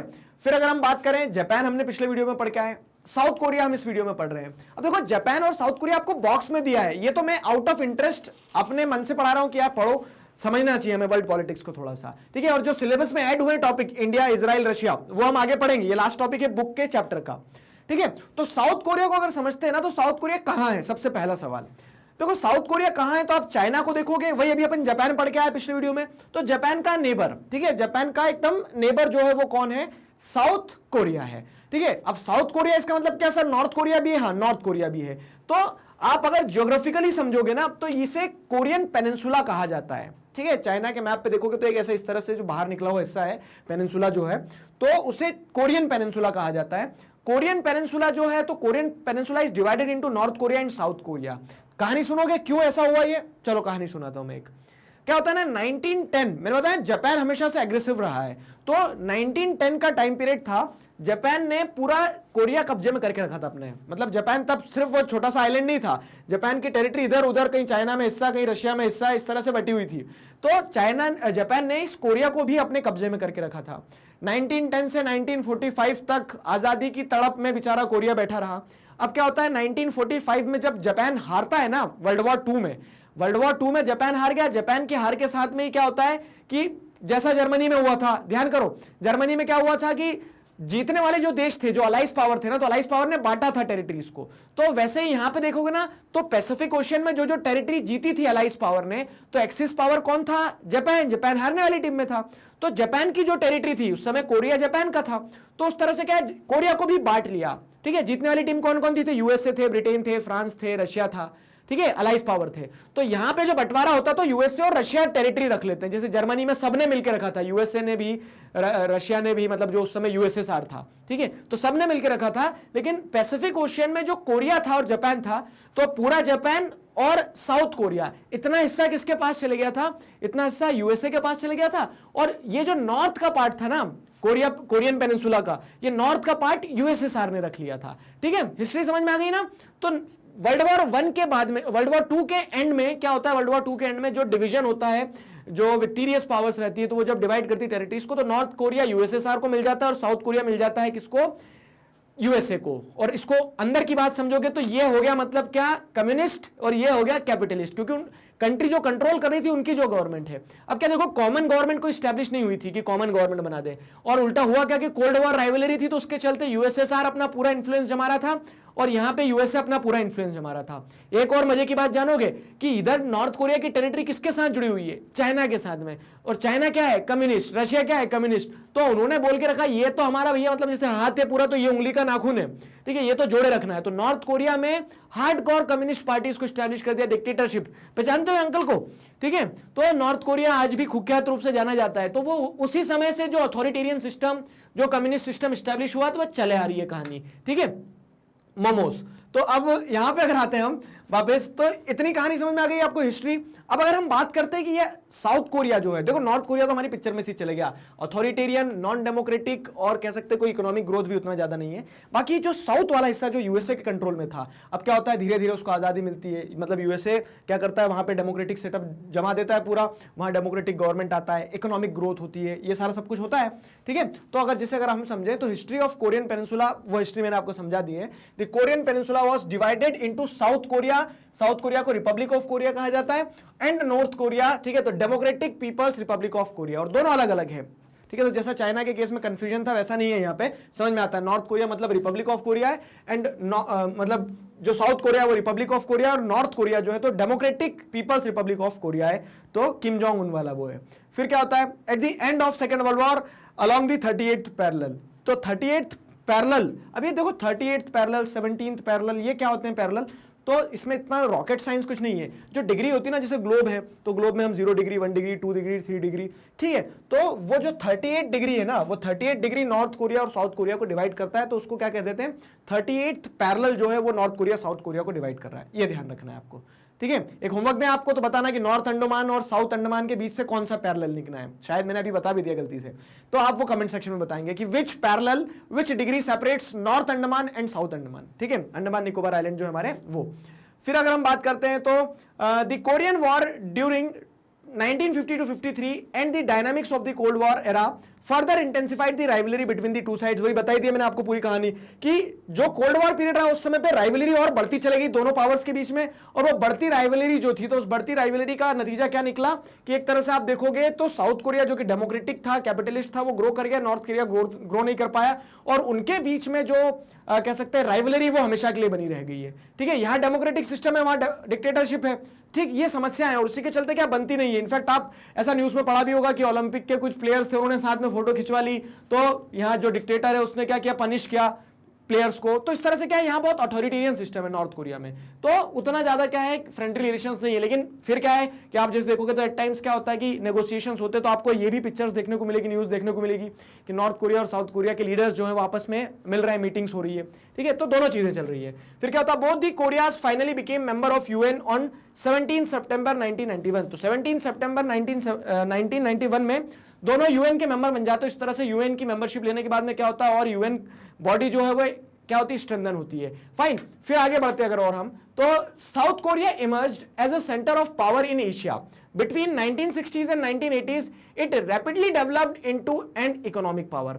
अब साउथ कोरिया को आप अल्टरनेटिव सेंटर ऑफ पावर क्यों कह रहे हैं, मैंने क्या बताया था कि पावर आपके पास अपने आप आने लगेगी जब आपके पास में इकोनॉमिक पावर होगी, और वही यहां पे हुआ। ठीक है, तो मिरेकल ऑन हान रिवर, मिरेकल ऑन हान रिवर क्या होता है वो समझो। हान रिवर यहां से बहते हुए निकलती है, ठीक है, तो हान रिवर यहां से बहते हुए निकलती है, जैसे हम कहते हैं ना कि गंगा का देश भारत है, तो वैसे ही हान रिवर जो इनकी गंगा हो गई है। अब मिरेकल ऑन हान रिवर क्यों कहा जाता है, तो आप यहां जैसे देखोगे सियोल वगैरह जो है साउथ कोरिया का कैपिटल सिटी जो है, तो ये इसका डेवलपमेंट जो है, ठीक है, इसका डेवलपमेंट जैसे अगर तो यहाँ पे साउथ कोरिया का जो कैपिटल सिटी है सियोल, वो कहाँ है, तो वो हान रिवर पे सिचुएटेड है, ठीक है, इसीलिए इसे क्या कहा जा रहा है, मिरेकल ऑन हान रिवर कहा जा रहा है। कनेक्ट कर पा रहे हो ना चीजों को, तो इस तरह से देखो। अब एक चीज इंटरेस्टिंग बता दूं मैं आपको, हम क्या करते हैं सर, हम तो पॉलिटिकल साइंस पढ़ रहे हैं, पॉलिटिकल साइंस में हम साउथ कोरिया पढ़ रहे हैं, साउथ कोरिया को as an alternative centre of power पढ़ रहे हैं, न्यू सेंटर ऑफ पावर पढ़ रहे हैं। क्यों पढ़ रहे हो ऐसा, ज्योग्राफी ने मना बोला है क्या कि मुझे पॉलिटिकल साइंस के साथ मत पढ़ना।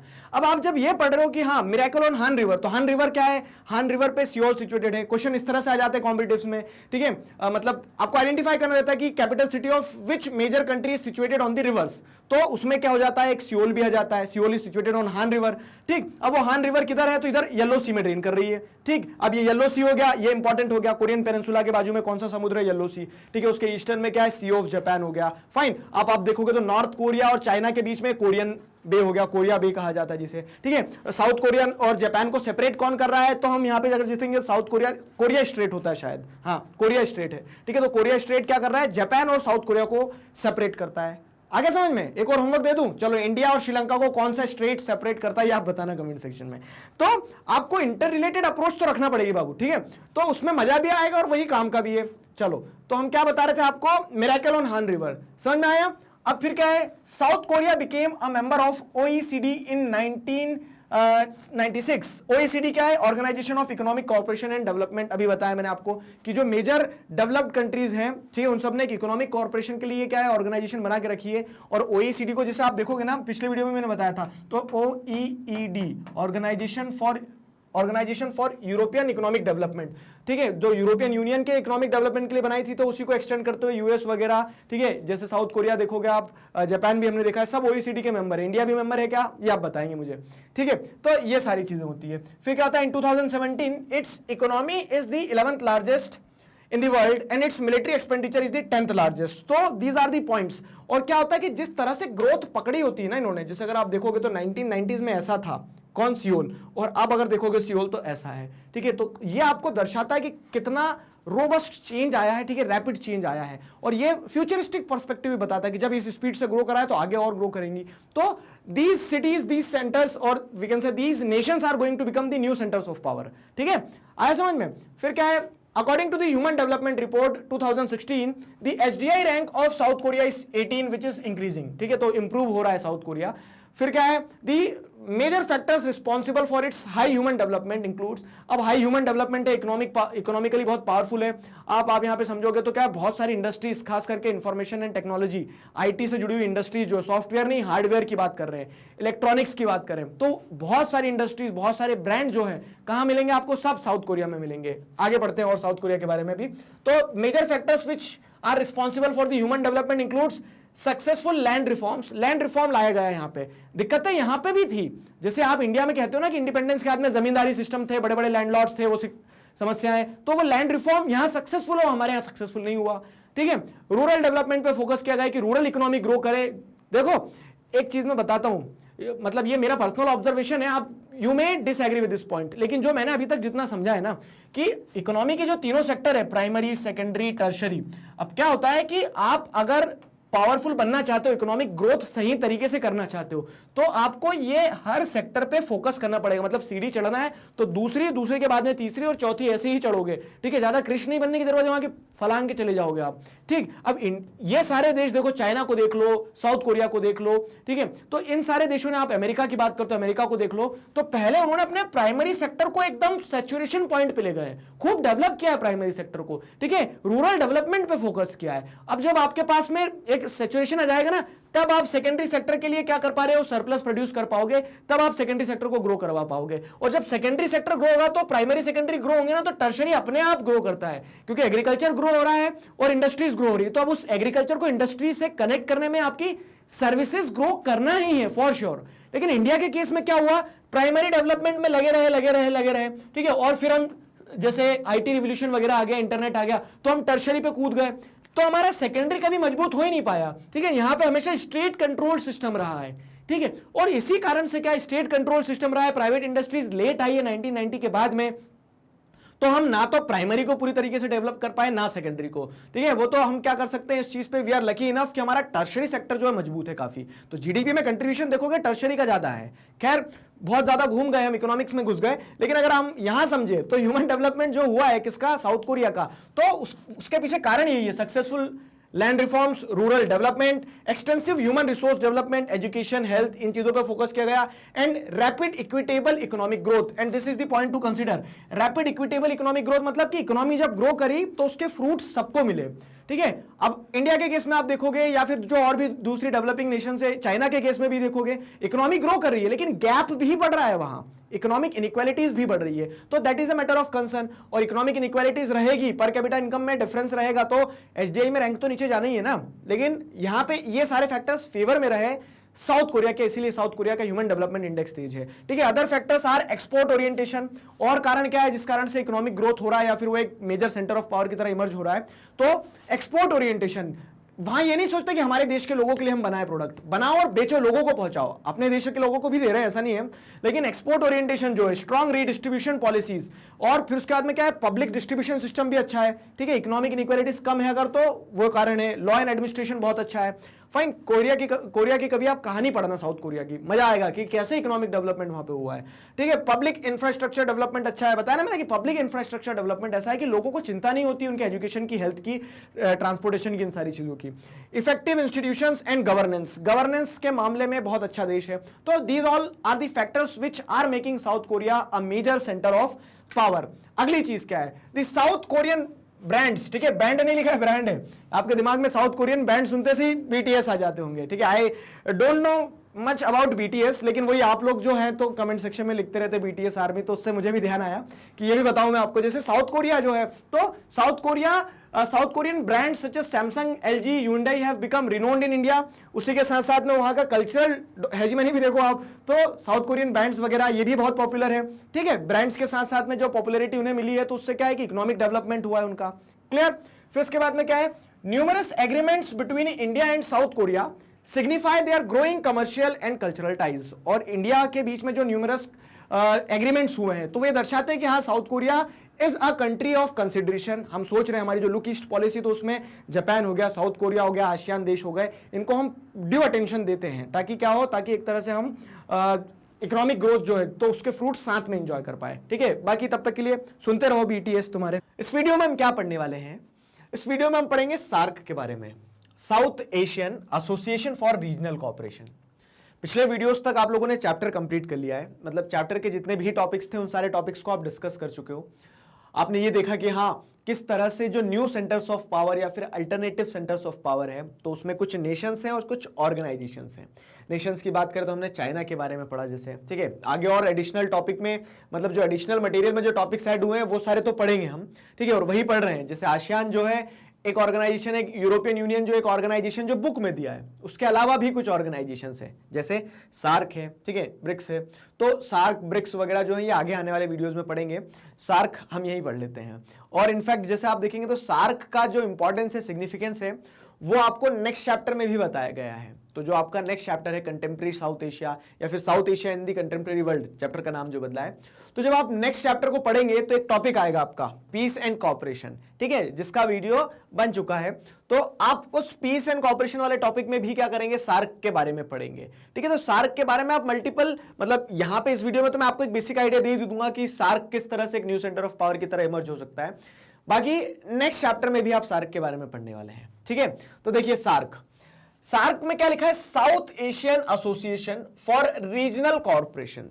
अभी आपने पिछले वीडियोस में आसियान के बारे में पढ़ा, तो जब आप आसियान के बारे में पढ़ के आए तो आसियान क्या है, तो आसियान आपने देखा कि association of south east Asian, ठीक है। उसी तरह से सिर्फ अगर हम साउथ एशियन कंट्रीज की बात करें तो जो पूरा एशिया है, पूरे एशिया में आपको क्या देखने को मिला, मालदीव्स को बुरा लग जाएगा, ठीक है, मालदीव्स को भी ले लेते हैं। तो पूरे एशिया में जिसे अगर आप देखोगे तो पूरे एशिया में East Asia, West Asia, North Asia, South Asia है। तो वैसे ही क्या साउथ ईस्ट एशियन नेशंस जो है, तो जैसे म्यांमार जो है, तो नॉर्मली म्यांमार को म्यांमार सार्क का पार्ट भी नहीं है, ठीक है, तो इस मैप पे आना भी नहीं चाहिए था, लेकिन अब हमारे को मैप नहीं मिला तो हमने लगा दिया, ठीक है। बाकी म्यांमार को हटा देना आप। म्यांमार को हटा के अगर हम देखते हैं, क्योंकि म्यांमार किसका पार्ट है, साउथ ईस्ट एशियन एसोसिएशन का पार्ट है, ठीक है। अब जैसे अगर हम यहां देखें तो यहां पे जितने देश आए वो सार्क मेंबर्स हैं, ठीक है। कौन कौन से, तो अफगानिस्तान, पाकिस्तान, इंडिया, नेपाल, भूटान, बांग्लादेश, श्रीलंका, मालदीव्स, तो ये सारे नेशंस जो हैं ये सार्क नेशंस हैं, ठीक है। ये सार्क नेशन से कह सकते हैं हमारा जो रीजनल ऑर्गेनाइजेशन है, जिसे हम क्या कह रहे हैं, जिसे हम अल्टरनेटिव सेंटर ऑफ पावर की तरह देख रहे हैं, उसके बारे में बताया गया है इस वीडियो में, ठीक है। तो ये है SAARC, south Asian association for regional cooperation, समझ में आया ये, ठीक है। तो it is a regional association of south Asian nations. It was established with the signing of SAARC charter in Dhaka, Bangladesh in 1985। तो बांग्लादेश की कैपिटल ढाका जो है वहां पे सार्क चार्टर साइन किया गया था इन 7 देशों के द्वारा। बोलोगे सर अभी 8 बताया आपने, देखो यहाँ पे 7 देश हैं। ये जो सार्क एसोसिएशन है इसमें अफगानिस्तान जो है, अफगानिस्तान बाद में ज्वाइन करता है, मैंने आपको प्रीवियस चैप्टर्स में बताया भी है कि अफगानिस्तान कहने को साउथ एशिया का पार्ट है वो, ठीक है, लेकिन ज्यादातर वो वेस्ट एशिया की पॉलिटिक्स में, मिडिल ईस्ट की पॉलिटिक्स में एंगेज रहता है, ठीक है। तो लेकिन अब क्या चीजें जैसे अनफोल्ड होती है तो फिर वहां पे आपको देखने को मिलता है कि सार्क जो है 2007 में क्या कर लेता है, सार्क को अफगानिस्तान ज्वाइन कर लेता है, ठीक है, अफगानिस्तान भी सार्क को ज्वाइन कर लेता है। तो इस तरह से 8 मेंबर नेशंस हैं। अफगानिस्तान बाद में आया। तो जो फाउंडिंग मेंबर्स थे वो कौन कौन थे, बांग्लादेश, भूटान, इंडिया, मालदीव्स, नेपाल, पाकिस्तान, श्रीलंका। तो उस रीजन के, देखो नाम रटना नहीं है, रटना बिल्कुल नहीं है। रटना क्यों नहीं, क्योंकि आप विजुअलाइज करो कि हाँ साउथ एशिया में पता है, इधर म्यांमार तो आगे निकल जाएगा, साउथ ईस्ट एशिया मतलब आसियान का पार्ट हो जाएगा वो, तो ठीक है। तो बचे हुए जो देश है तो श्रीलंका, मालदीव्स नेबरिंग कंट्रीज है, नीचे अंटार्कटिका तक तो जाओगे नहीं, ठीक है। फिर क्या है, तो इंडिया है, इंडिया की गोदी में जैसे आप देखोगे बांग्लादेश है, बांग्लादेश के ऊपर जैसे कंधे पे बैठे हमारे भूटान और नेपाल है, तो पाकिस्तान हमारा दोस्त, ठीक है। तो इस तरह से क्या है कि सारे देश जो है वो जुड़े हुए हैं, ठीक। तो वो सारे देश जो है वो क्या बनते हैं, सार्क के फाउंडिंग मेंबर्स बनते हैं। ढाका का जो 1985 का सार्क चार्टर है उसे साइन करते हैं। अफगानिस्तान 2007 में ज्वाइन करता है। एक और इंपॉर्टेंट चीज जो है वो क्या है कि इसका जो परमानेंट हेडक्वार्टर है सार्क का वो कहां पे, काठमांडू में, सेक्रेटेरिएट काठमांडू में। काठमांडू कहां, नेपाल, ठीक। तो these are some of the basic points which you are required to know about the SAARC. अब इसके अलावा क्या है, तो देखो एडिशनल मटेरियल कोई नहीं दिया सीबीएसई ने सार्क का। तो हम जो नेक्स्ट चैप्टर में ये टॉपिक पढ़ोगे आप, पीस एंड कोऑपरेशन, तो वहां पे आपको सार्क की लिमिटेशंस, ठीक है, सार्क को एक तरह से एक प्लेटफॉर्म की तरह इस्तेमाल किया जाता है इंडिया पाकिस्तान के इश्यूज को सॉल्व करने के लिए, ठीक। क्योंकि सारे देश जो हैं तो छोटे छोटे देश हैं और इस रीजन में इंडिया और पाकिस्तान के अगर इश्यूज सॉल्व हो जाते हैं तो अपने आप आधी समस्याएं खत्म हो जाएगी। तो ये सारे पॉइंट्स भी आप क्या कर लोगे, जान लोगे। फिर उसके बाद अगर आगे बढ़ते हैं, तो ये बेसिक सार्क चार्टर जो है उसी से ऑब्जेक्टिव उठाए मैंने, ठीक है। आप सार्क की वेबसाइट पर जाओगे तो आपको सार्क चार्टर जो मिलेगा उसमें आपको ऑब्जेक्टिव्स मिल जाएंगे कि आखिरकार करना क्या चाहता है सार्क, ठीक है। तो to promote the welfare of the people of South Asia and to improve their quality of life. अब बेसिकली एक रीजनल कॉर्पोरेशन है, तो रीजनल लेवल पे जो साउथ एशिया के नेशंस है वहां उनका डेवलपमेंट करना उसका एक ऑब्जेक्टिव हो गया। Accelerate economic growth, social progress, ठीक है, economic growth, social progress and cultural development in the region, ठीक, and provide individuals the opportunity to live with dignity and realise their full potentials. तो आपको इस तरह से उसके ऑब्जेक्टिव्स मिलेंगे कि आखिरकार ऑब्जेक्टिव क्या है कि रीजनल लेवल पे इकोनॉमिक, सोशल, पॉलिटिकल डेवलपमेंट हो, इंडिविजुअल्स डिग्निटी से जीवन जी पाए, ये सार्क का ऑब्जेक्टिव है, ठीक है। To promote and strengthen collective self reliance among the countries of South Asia. South Asia के जो देश है उनके बीच में कलेक्टिव सेल्फ रिलायंस मतलब क्या है कि सारे लोग मिलके सेल्फ सफिशिएंट हो सकते हैं। अब देखो संगठन में शक्ति होती है ना, अकेले में जिसे अगर आप देखेंगे तो इंसान उतना मजबूत नहीं होता है, लेकिन ये सारे देश, ठीक है, जो उतने मजबूत नहीं होंगे लेकिन सब एक साथ आएंगे तभी तो वो यूएस हेजेमनी को चेक कर पाएंगे, तभी तो अल्टरनेटिव सेंटर ऑफ पावर बन पाएंगे। तो उस सेंस में क्या है, उस सेंस में to promote and strengthen collective self reliance, सब साथ में आके सेल्फ रिलायंट बने, ठीक है, इकोनॉमिकली पावरफुल बने। To contribute to the mutual trust, understanding and appreciation of one another's problem. अब क्या है, एक दूसरे की प्रॉब्लम में जैसे बोलते हैं ना कि पड़ोसी के काम नहीं आएगा तो कौन आएगा बताओ, तो वैसे ही क्या है कि पड़ोसी जो है तो आपस में एक दूसरे की जो प्रॉब्लम्स है उनको समझे, जो म्यूचुअल प्रॉब्लम्स है। जैसे एक बहुत अच्छा मैं आपको पॉइंट बताता हूं, सार्क नेशंस जो है ना, तो सार्क नेशंस जो है तो यहां पे आप देखेंगे नेपाल हो गया, भूटान हो गया, इंडिया के जो नॉर्दर्न स्टेट्स हो गए, ठीक है, बांग्लादेश हो गया, सुनामी वगैरह, तो सब नेचुरल डिजास्टर से बड़े परेशान रहते हैं, ठीक है। तो आप जैसे यहां पे देखेंगे तो नेचुरल डिजास्टर को टैकल करने के लिए सार्क के नेशंस ने क्या है, नेशनल डिजास्टर मैनेजमेंट वगैरह इस तरह से टीमें बनाई है। फिर सार्क डेवलपमेंट फंड की अगर हम बात करें तो क्या है कि सार्क नेशन में सबको डेवलपमेंट की जरूरत होती है, तो सारे देश मिला के फंड्स पूल अप करते, तो सार्क डेवलपमेंट बैंक भी एक, ठीक है, एसडीबी है, सार्क डेवलपमेंट बैंक। उसी के साथ देखोगे तो दिल्ली में एक साउथ एशियन यूनिवर्सिटी है, ठीक है, जो सार्क नेशंस के जो स्टूडेंट्स हैं वो पढ़ सके वहां पे, तो साउथ एशियन यूनिवर्सिटी है इस तरह से, ठीक है। तो ये कुछ इनिशिएटिव्स है, ये इनिशिएटिव्स है। और सबसे इंपॉर्टेंट, सबसे प्रोमिनेंट जो है वो साफ्टा है, ठीक है, पीस एंड कॉपरेशन वाला टॉपिक में और पढ़ोगे आप तो साउथ एशियन फ्री ट्रेड, ठीक है, फ्री ट्रेड एग्रीमेंट। तो साफ्टा जो है ये भी एक इंपॉर्टेंट कह सकते हैं कंट्रीब्यूशन है सार्क का, which is helpful to promote active collaboration and mutual assistance in the economic, social, cultural, technical and scientific field. तो ये सारे ऑब्जेक्टिव्स को फुलफिल करते हुए सार्क जो एक इमर्जिंग, देखो सार्क में कह सकते हैं कि सार्क के फंक्शन में कुछ प्रॉब्लम्स है, जो नेबरिंग नेशन है उनके आपस में जो प्रॉब्लम्स है, बांग्लादेश म्यांमार की समस्याएं हैं। अब म्यांमार तो बांग्लादेश का मतलब सार्क का पार्ट नहीं है, लेकिन फिर भी उसके जो इंटरनल कॉन्फ्लिक्ट्स है, नेपाल और कह सकते हैं भूटान में जो माइग्रेशन रिलेटेड डिस्प्यूट्स है, फिर आप देखेंगे इंडिया पाकिस्तान में कितने डिस्प्यूट्स है, कमी है क्या? तो ये कुछ कह सकते हैं प्रैक्टिकल प्रॉब्लम्स आती है सार्क की वर्किंग में, लेकिन हम कह सकते हैं कि एक पोटेंशियल ऑर्गेनाइजेशन है अगर ये सारी डेवलपिंग कंट्रीज क्या करती है, एक साथ मिलके बार्गेनिंग पावर अपनी बढ़ाती है। तो this was all about SAARC, और आप इस वीडियो में सार्क के बारे में और जानेंगे आपके आगे आने वाले चैप्टर। इस वीडियो में हम क्या पढ़ने वाले हैं? इस वीडियो में हम पढ़ेंगे ब्रिक्स नेशंस के बारे में, जो आपके एडिशनल टॉपिक्स हैं। तो चैप्टर के जितने भी इंपॉर्टेंट टॉपिक्स थे वो सारे हम डिस्कस कर चुके हैं। अब जैसे अगर आप देखोगे तो जो न्यू सेंटर्स ऑफ पावर वाला चैप्टर है, अल्टरनेटिव को रिप्लेस करके, तो उसमें आपने देखो ऑर्गेनाइजेशंस में यूरोपियन यूनियन पढ़ चुके हो, आसियान पढ़ चुके हो, सार्क पढ़ चुके हो। अब हम बात कर रहे हैं किसकी? ब्रिक्स की। तो ब्रिक्स क्या है, कैसे बना, वो सारी कहानी जो है, जो आपको एडिशनल मटेरियल में दी है और उसके पीछे का बैकग्राउंड जो है, वो सारी चीजें आप इस वीडियो में जानने वाले हैं, समझने वाले हैं।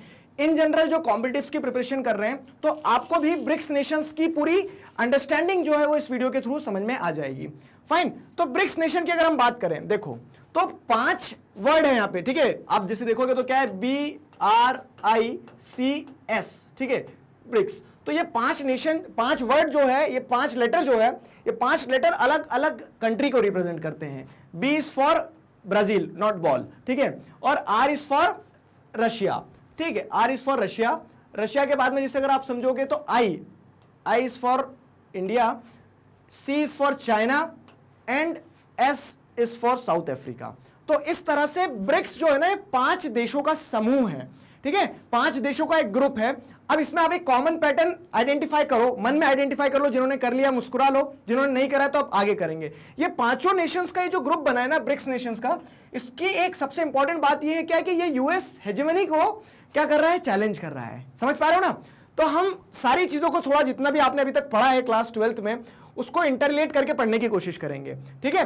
तो the term BRICS refers to Brazil, Russia, India, China and South Africa respectively. BRICS was founded in 2006 in Russia.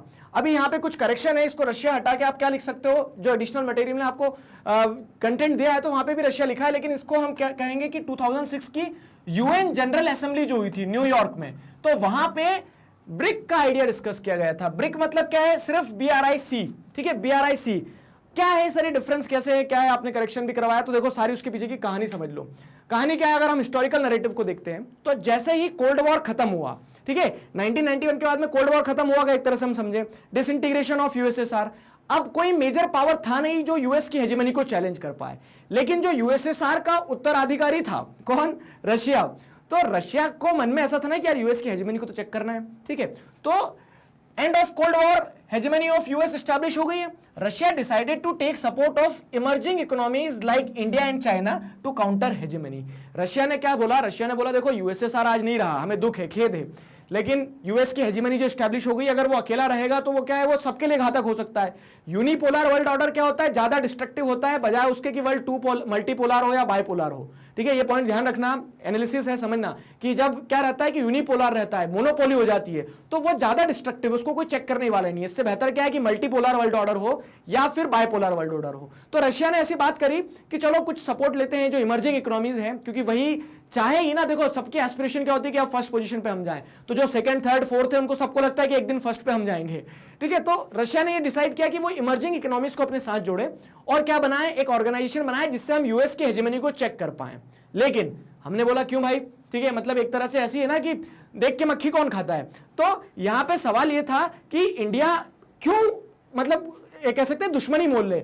ऐसा अगर ऑर्गेनाइजेशन बनाया जाए जो डायरेक्टली यूएस की हेजेमनी को चैलेंज करेगा, तो वो तो ये हो जाएगा कि यूएस को समझ में आ जाएगा हाँ तुम भी थे ना उस भीड़ में, तो रुको अभी बताते हैं। तो इस तरह से इंडिया की पोजीशन क्या थी, देखो इंडिया डायरेक्ट कन्फ्रंटेशन में एंगेज नहीं होना चाहता था यूएस के साथ में। उस समय पे क्या है, we were in the phase of liberalisation, LPG reforms आए थे, इकोनॉमी को हम ओपन अप कर रहे थे हमारी, ठीक है। तो लिबरलाइजेशन ऑफ 1991 हो रहा था, huge investment from US, US से क्या है काफी इन्वेस्टमेंट आया हमारे यहाँ। यूएस से इन्वेस्टमेंट कैसा आया, तो जब लिबरलाइज करा हमने हमारी इकोनॉमी को, तो वर्ल्ड बैंक आईएमएफ ने क्या कंडीशंस रखी कि आप डेमोक्रेटाइजेशन करो, ग्रास रूट डेमोक्रेसी पे फोकस करो, लोगों को एम्पावर करो, तब आपकी कंट्री में पैसा जाएगा, और उन्हीं चीजों पे ध्यान रखते हुए यूएस के इन्वेस्टमेंट भी आए।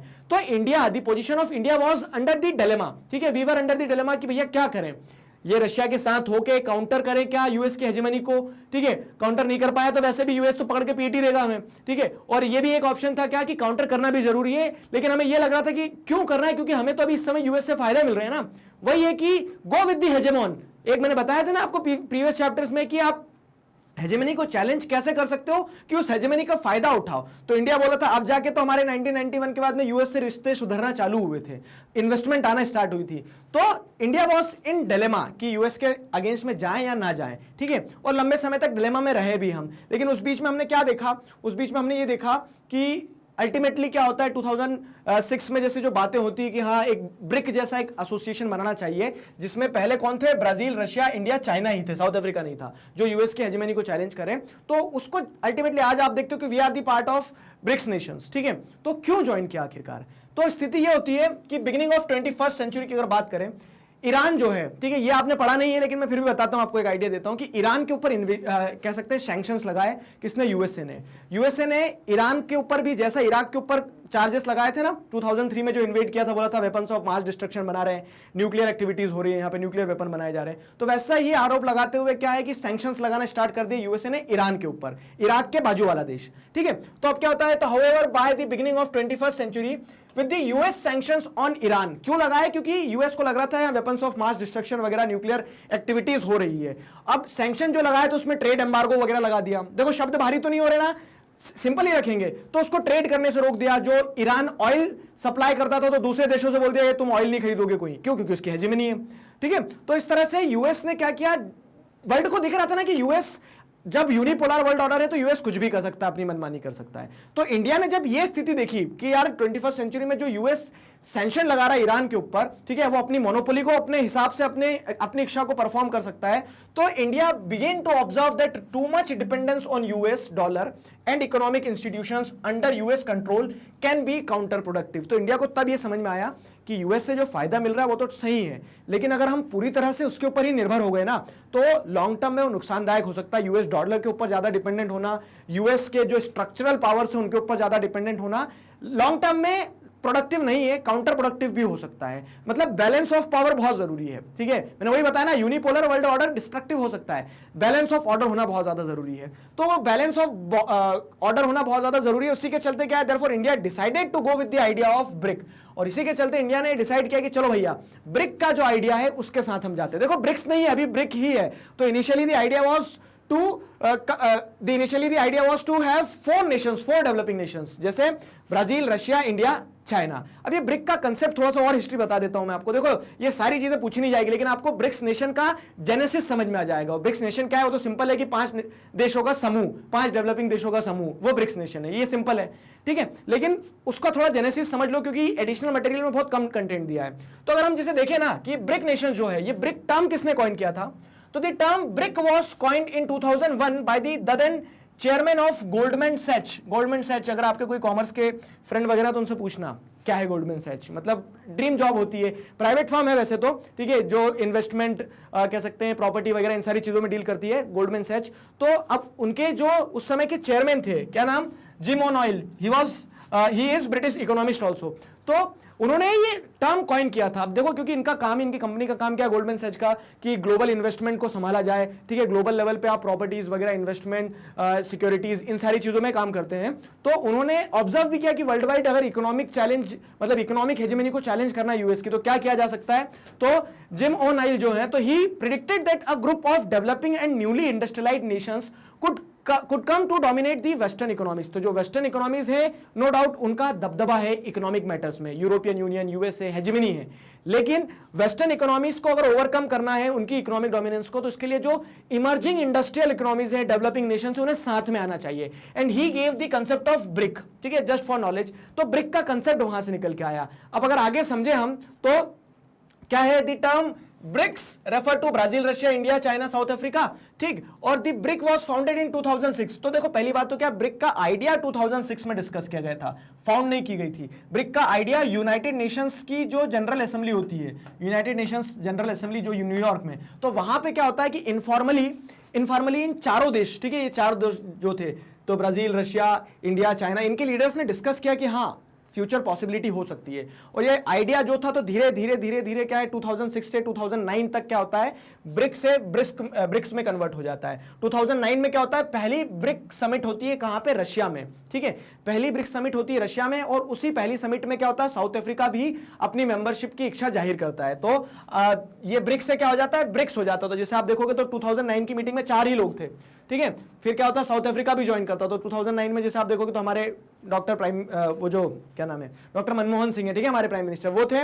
और फिर 2009 में क्या होता है, तो दौड़ते दौड़ते कौन आता है, उधर से जैकब जुमा भी आते हैं, ठीक है। निंजा टर्टल देखिए आपने, ठीक है, तो निंजा टर्टल देखिए, समझ गए। तो उस तरह से क्या है 2009 में जो उस समय के जैसे हम देखें तो प्राइम मिनिस्टर थे कहाँ के, साउथ अफ्रीका के जैकब जुमा, वो क्या बोलते हैं कि मुझे भी पार्ट बनना है, मतलब साउथ अफ्रीका को भी पार्ट बनना है, मतलब आ जाओ, ठीक। तो इस तरह से ब्रिक्स होता है, फाइन, ब्रिक्स से ब्रिक्स होता है। तो आई होप आपको हिस्टोरिकल नैरेटिव जो है, जेनेसिस कहां से आया, ब्रिक कैसे हुआ, ब्रिक्स, वो सारी चीज समझ में आ गई, ब्रिक्स आखिर है क्या, क्लियर, ये सारी चीजें समझ में आई है। अब क्वेश्चन में आएगा आपको ब्रिक्स नेशन के ऊपर शॉर्ट नोट लिखने को, तो आप लिख सकते हो कि कैसे फॉर्म हुआ, सिर्फ इतना लिखना है कि 2006 में जैसे अगर आप देखेंगे तो informally the idea to have a association of developing nations, industrialised nations was put forward by the leaders, ठीक है, एंड इट गॉट कह सकते हैं फॉर्मलाइज्ड इन 2009, ठीक है, जो पहली मीटिंग रशिया में होती है। अब मीटिंग भी क्या थी, घूमती रहती है कि कभी रशिया में, कभी ब्राजील में, मतलब सबकी बारी आती है कि एक बार, फाइन। तो ऑब्जेक्टिव क्या था ब्रिक्स नेशंस का, तो the key objective of BRICS are primarily to cooperate and distribute mutual economic benefits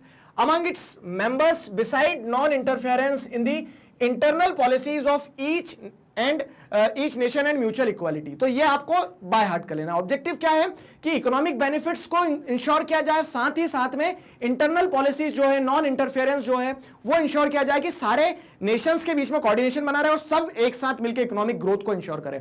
अब देखो ब्रिक्स नेशन सिर्फ इकोनॉमिक पर्सपेक्टिव से इंपॉर्टेंट नहीं है, ब्रिक्स जो एसोसिएशन है ना, इसका एक इंपॉर्टेंट और है, जैसे अब क्या लिखा है, non interference in the internal policies. तो अब क्या होता है, जैसे इंडिया चाइना की नहीं बनती है, लेकिन इंडिया चाइना को एक कॉमन प्लेटफॉर्म मिल गया कि हम इंडिया चाइना कितने ही लड़ रहे हैं आपस में, लेकिन अगर हमारे बीच में डिस्प्यूट्स होंगे तो हम ब्रिक्स नेशंस के जो समिट्स वगैरह होते हैं तो उनके थ्रू क्या कर सकते हैं, सॉल्व कर सकते हैं। अब जैसे गलवान क्राइसिस वगैरह ये हुआ, ठीक है, ये सब कुछ हुआ, तो क्या कर सकते हैं हम कि उस प्लेटफॉर्म पे इंडिया और चाइना के जो इंटरनल डिस्प्यूट्स हैं उन्हें भी क्या कर सकते हैं, हाईलाइट कर सकते हैं। तो एक तरह से साथ में आना ये फायदा रहा। अब बुक में मतलब जो एडिशनल मटेरियल है उसमें आपको थोड़ा पुराना डेटा दिया है कि 11th कॉन्फ्रेंस के बारे में। 11th कॉन्फ्रेंस कब हुई थी, 2019 में।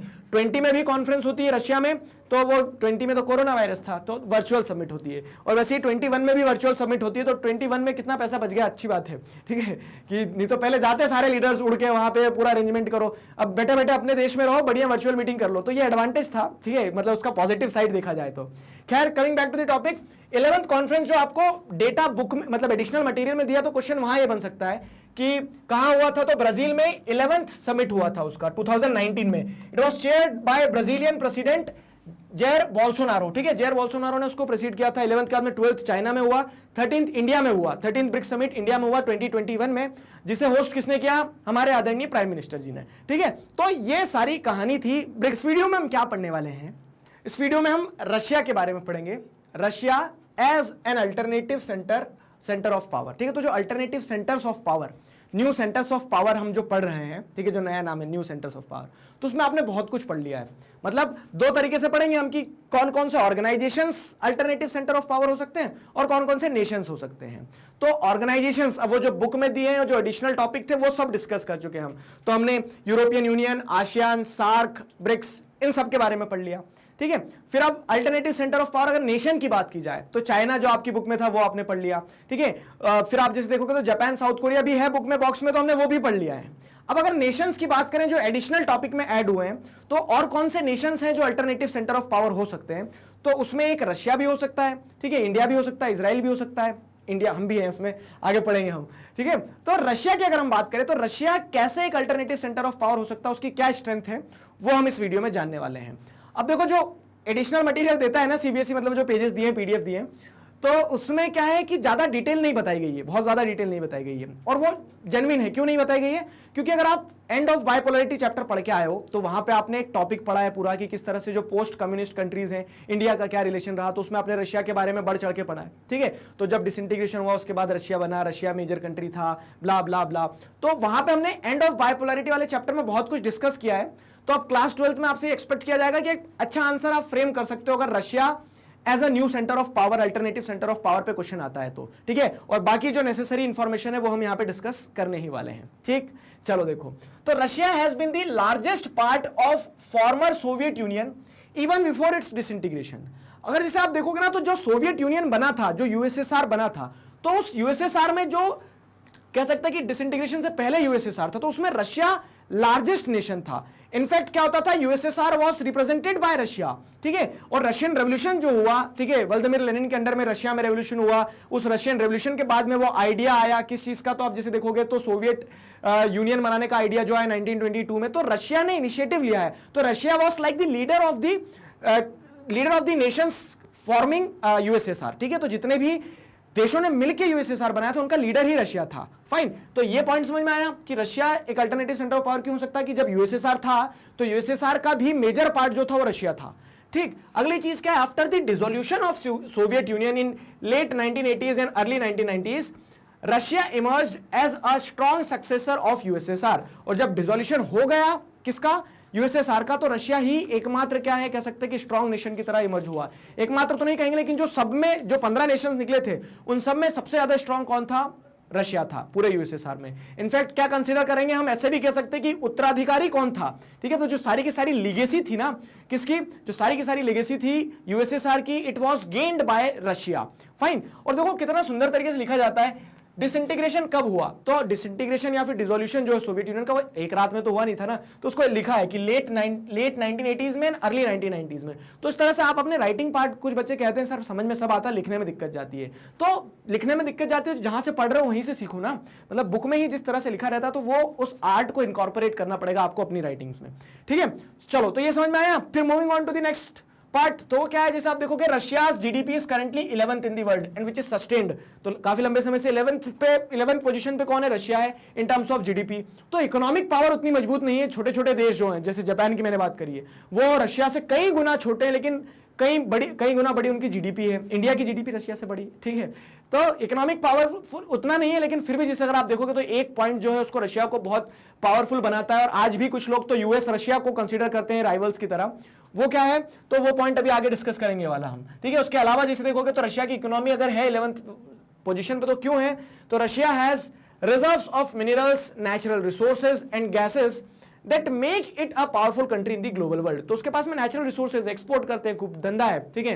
तो उस तरह से क्या है कि एनर्जी रिक्वायरमेंट जो है, तो हम भी जैसे हम देखेंगे तो मिडिल ईस्ट जो है, तो मिडिल ईस्ट के अलावा भी आप देखोगे ना, तो मिडिल ईस्ट के अलावा भी रशिया हो गया, हम अफ्रीकन नेशंस पे डिपेंडेंट होते हैं हमारी एनर्जी रिक्वायरमेंट्स के लिए, और उनके पास वो रिजर्व्स है मिनरल्स के, नेचुरल रिसोर्सेज के, गैसेस के।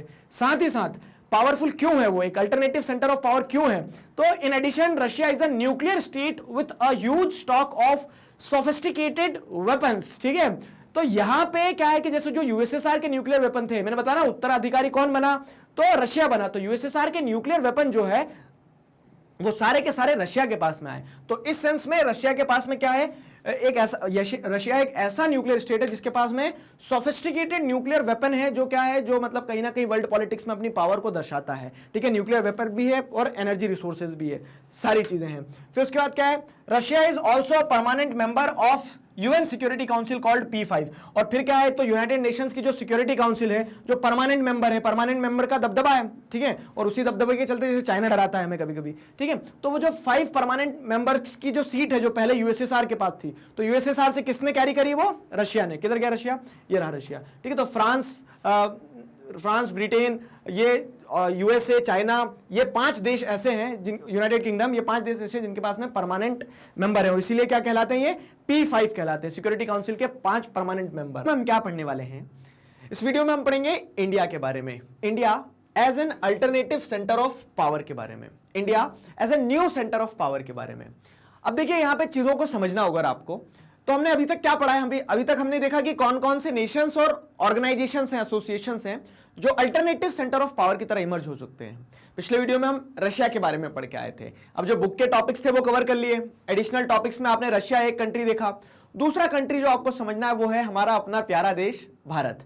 ठीक है, इंडिया भी एक अल्टरनेटिव सेंटर ऑफ पावर हो सकता है। किस बेसिस पर आप ये कहोगे, जब आपको कुछ फैक्ट्स दिखेंगे, जब आपको कुछ प्रोग्रेस दिखेगी, जब आपको कोई पॉइंट्स दिखेंगे कि जिन बेसिस पर आप बोल सकते हो कि हाँ इंडिया भी एक अल्टरनेटिव सेंटर ऑफ पावर हो सकता है। तो दिखा है कुछ, ठीक है, कुछ पोटेंशियल दिखी है, तो उन्हीं बेसिस पर हम समझेंगे कि how can India be an alternative centre of power in 21st century. Clear हुआ? अब यूएस की हेजेमनी तो खत्म होगी ना, दिखती बात है, तो कौन रिप्लेस करेगा? तो एस्पिरेशनल इंडिया रिप्लेस करेगा। ठीक है, जो हम एस्पायर करेंगे तो हम अचीव करेंगे, वही वाली कहानी है यहाँ पे। तो इंडिया को क्यों एक अल्टरनेटिव सेंटर ऑफ पावर, एक न्यू सेंटर ऑफ पावर कहा जा सकता है? तो दी 21st century India is being seen as an important emerging global power। एक इंपॉर्टेंट इमर्जिंग ग्लोबल पावर की अगर हम बात करें तो जिस तरह से आप देखोगे तो 1950s में आजादी पाने के बाद में ये 70 सालों का मतलब एक पूरा रास्ता कंप्लीट करके जब हम आए हैं तो हम काफी आगे निकल के आए। अब ऐसा नहीं कि बहुत आगे निकल गए हम, लेकिन फिर भी क्या है, हम काफी आगे निकल के आए और ये एक्सपेक्ट कर रहे हैं कि यहां से और आगे जाएंगे अगर चीजें सही चलती रही तो। सही चलती रही तो उसका मतलब क्या, जैसे देखोगे आप हमारे पास में रिसोर्सेज भी हैं, ह्यूमन कैपिटल मतलब ह्यूमन रिसोर्स सबसे इंपॉर्टेंट होता है, वो भर के है, सेकंड लार्जेस्ट पॉपुलेशन है हमारी। उसके अलावा आप जैसे देखेंगे तो इकोनॉमी भी अच्छा ही परफॉर्म करती है। तो ये सारे पॉइंट्स जो हैं, ये सारे पॉइंट्स जो हैं, इनके चलते क्या है कि वर्ल्ड हमें किस नजर से देखता है, एक इमर्जिंग ग्लोबल पावर की नजर से देखता है। इमर्जिंग ग्लोबल पावर के साथ साथ में एक रीजनल पावर की तरह देखता है कि साउथ एशिया में सबसे बड़ा, सबसे रीजनल, सबसे पावरफुल देश कौन सा है, तो वो है हमारा इंडिया। ठीक है, the world is experiencing the power and rise of India in a multi dimensional way. अब जैसे मैं आपसे बता रहा हूं कि इकोनॉमी बड़ी है, इकोनॉमी की अगर हम बढ़ती इकोनॉमी की अगर हम बात करें ना, तो we are one of the country which is having the fastest growing economy. ठीक है, with an exception for these years, मतलब ये 2020 2021 इन ईयर्स को भी अकाउंट में मत लेना, क्योंकि इस बार तो क्या है, ये जो साल रहे तो वर्ल्ड की इकोनॉमी ठप हुई है। बाकी अगर आप देखोगे इससे पहले तो जो इकोनॉमिक ग्रोथ रेट रहा है, तो जो वर्ल्ड की फास्टेस्ट ग्रोइंग इकोनॉमीज हैं उनमें इंडिया भी आता है। 2016, 17, 18 ये दौर को अगर आप देखोगे तो क्लियर, फास्टेस्ट ग्रोइंग इकोनॉमीज में इंडिया भी आता है। उसके साथ साथ में जिस अगर हम देखें, उसके साथ साथ में अगर हम देखें तो सिर्फ इकोनॉमी नहीं, मल्टी डायमेंशनल वे पे आप इंडिया की मिलिट्री की बात कर लो, ठीक है, तो हम हार्ड पावर भी है हमारी। उसके अलावा और देखोगे चीजों को तो कल्चरल पावर भी बहुत इंपॉर्टेंट है। आप देखोगे कि वेस्टर्न कंट्रीज जो इंडिया के कल्चर को अडॉप्ट करती है, प्रेज करती है, ठीक है, तो उस तरह से मल्टी डायमेंशनल वे में the world is experiencing the power and rise of India. Fine, तो अब क्या है, the economic cultural strategic position of a country with a population of more than 135 crore is very strong and it makes India N alternative centre of power. ठीक है, तो हर sense पे economic cultural strategic position जो India की, मैंने बताया ना कि रीजनल लेवल पे जैसे देखेंगे तो साउथ एशिया की अगर हम बात करते हैं, अभी आप नेक्स्ट चैप्टर में पढ़ोगे और साउथ एशियन रीजन के बारे में, तो ये सारे देश जो, इन सारे देशों के साथ हम कनेक्ट होते हैं, स्ट्रेटेजिक पोजीशन भी हमारी, पावर भी है, तो ये सारे फैक्टर्स एक साथ कल्मिनेट होकर इंडिया को एक अल्टरनेटिव, एक न्यू सेंटर ऑफ पावर बनाते हैं।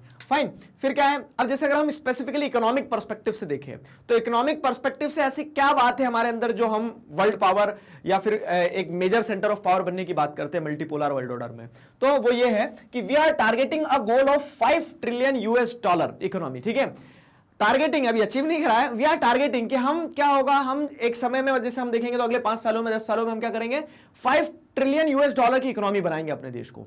5 ट्रिलियन डॉलर की इकोनॉमी जब बनाओगे तो इसका मतलब क्या समझ रहे हो, इसका मतलब यह है कि आप टच कर जाओगे कहीं ना कहीं 3rd 4th पायदान पे आ जाओगे वर्ल्ड इकोनॉमीज में। फाइन, उसी के साथ साथ क्या है, a competitive huge market and ancient inclusive culture. ठीक है, तो एक मार्केट बहुत अच्छा मिलता है। आप देखेंगे ना तो वेस्टर्न कंट्रीज का, यूएस का झुकाव एकदम से 1990s के बाद में क्यों बढ़ा, जब हमने अपनी इकोनॉमी को लिबरलाइज किया तो उन्हें दिख रहा है कि यहाँ पोटेंशियल है, मार्केट है, ठीक है, कंज्यूमर्स है इतने सारे। तो उस तरह से क्या है कि competitive huge market and ancient exclusive culture with 200 million people of Indian diaspora spreading across the globe impart distinct meaning and salience, salience मतलब प्रोमिनेंस एक तरह से, ठीक है, salience to India as a new centre of power in 21st century.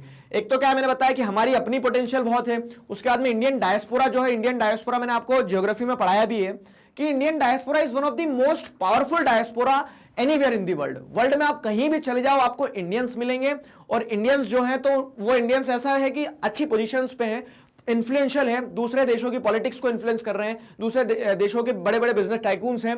तो उसके चलते क्या है, उसके चलते आप देखेंगे कि इंडिया की रिलेटिव स्ट्रेंथ जो है ना वो क्या है, बहुत ज्यादा है, और यही क्या करेगी इंडिया को 21st सेंचुरी में एक इमर्जिंग पावर की तरह उभारेगी। ठीक है, तो दीज आर द आर्ग्यूमेंट्स। देखो सिंपल चीजों को कनेक्ट करना है कि अगर आप कह रहे हो इंडिया को एक अल्टरनेटिव सेंटर ऑफ पावर, किस बेसिस पे कह रहे हो, so these are the arguments. फिर क्या है, स्ट्रेटेजिक पर्सपेक्टिव से अगर हम देखें, स्ट्रेटेजिक मतलब क्या होता है, स्ट्रेटेजिक मतलब मिलिट्री और उसके बाद में डोमिनेंस, हेजेमनी, इन सारे चीजों का मिला जुला कंसेप्ट है स्ट्रेटेजिक।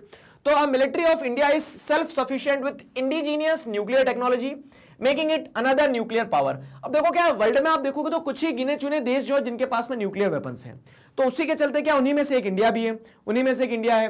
तो उसके चलते क्या होता है कि इंडिया की जो पोजीशन है, स्ट्रेटेजिक पोजीशन, वो अपने आप क्या हो जाती है, बढ़ जाती है कि हाँ वर्ल्ड में इतने देश है, ठीक है, जैसे आप देखो 190 प्लस कंट्रीज जो हैं, तो इनमें क्या है, इन 190 प्लस कंट्रीज में से कुछ 10-12 देश जो ऐसे हैं जिनकी क्या है न्यूक्लियर वेपन की पोटेंशियल है, तो वो दूर से ही बाकी सारे देश देके प्रणाम करते हैं। ठीक है, तो ये क्या करता है, इंडिया को और पावरफुल बनाता है। अब देखो ये डेटरेंस है, डेटरेंस मतलब क्या है कि डर का वो जो माहौल है वो बनाना, तो उससे क्या है कि इंडिया का कह सकते हैं रिलेटिव पलड़ा जो रहता है ना वो भारी रहता है।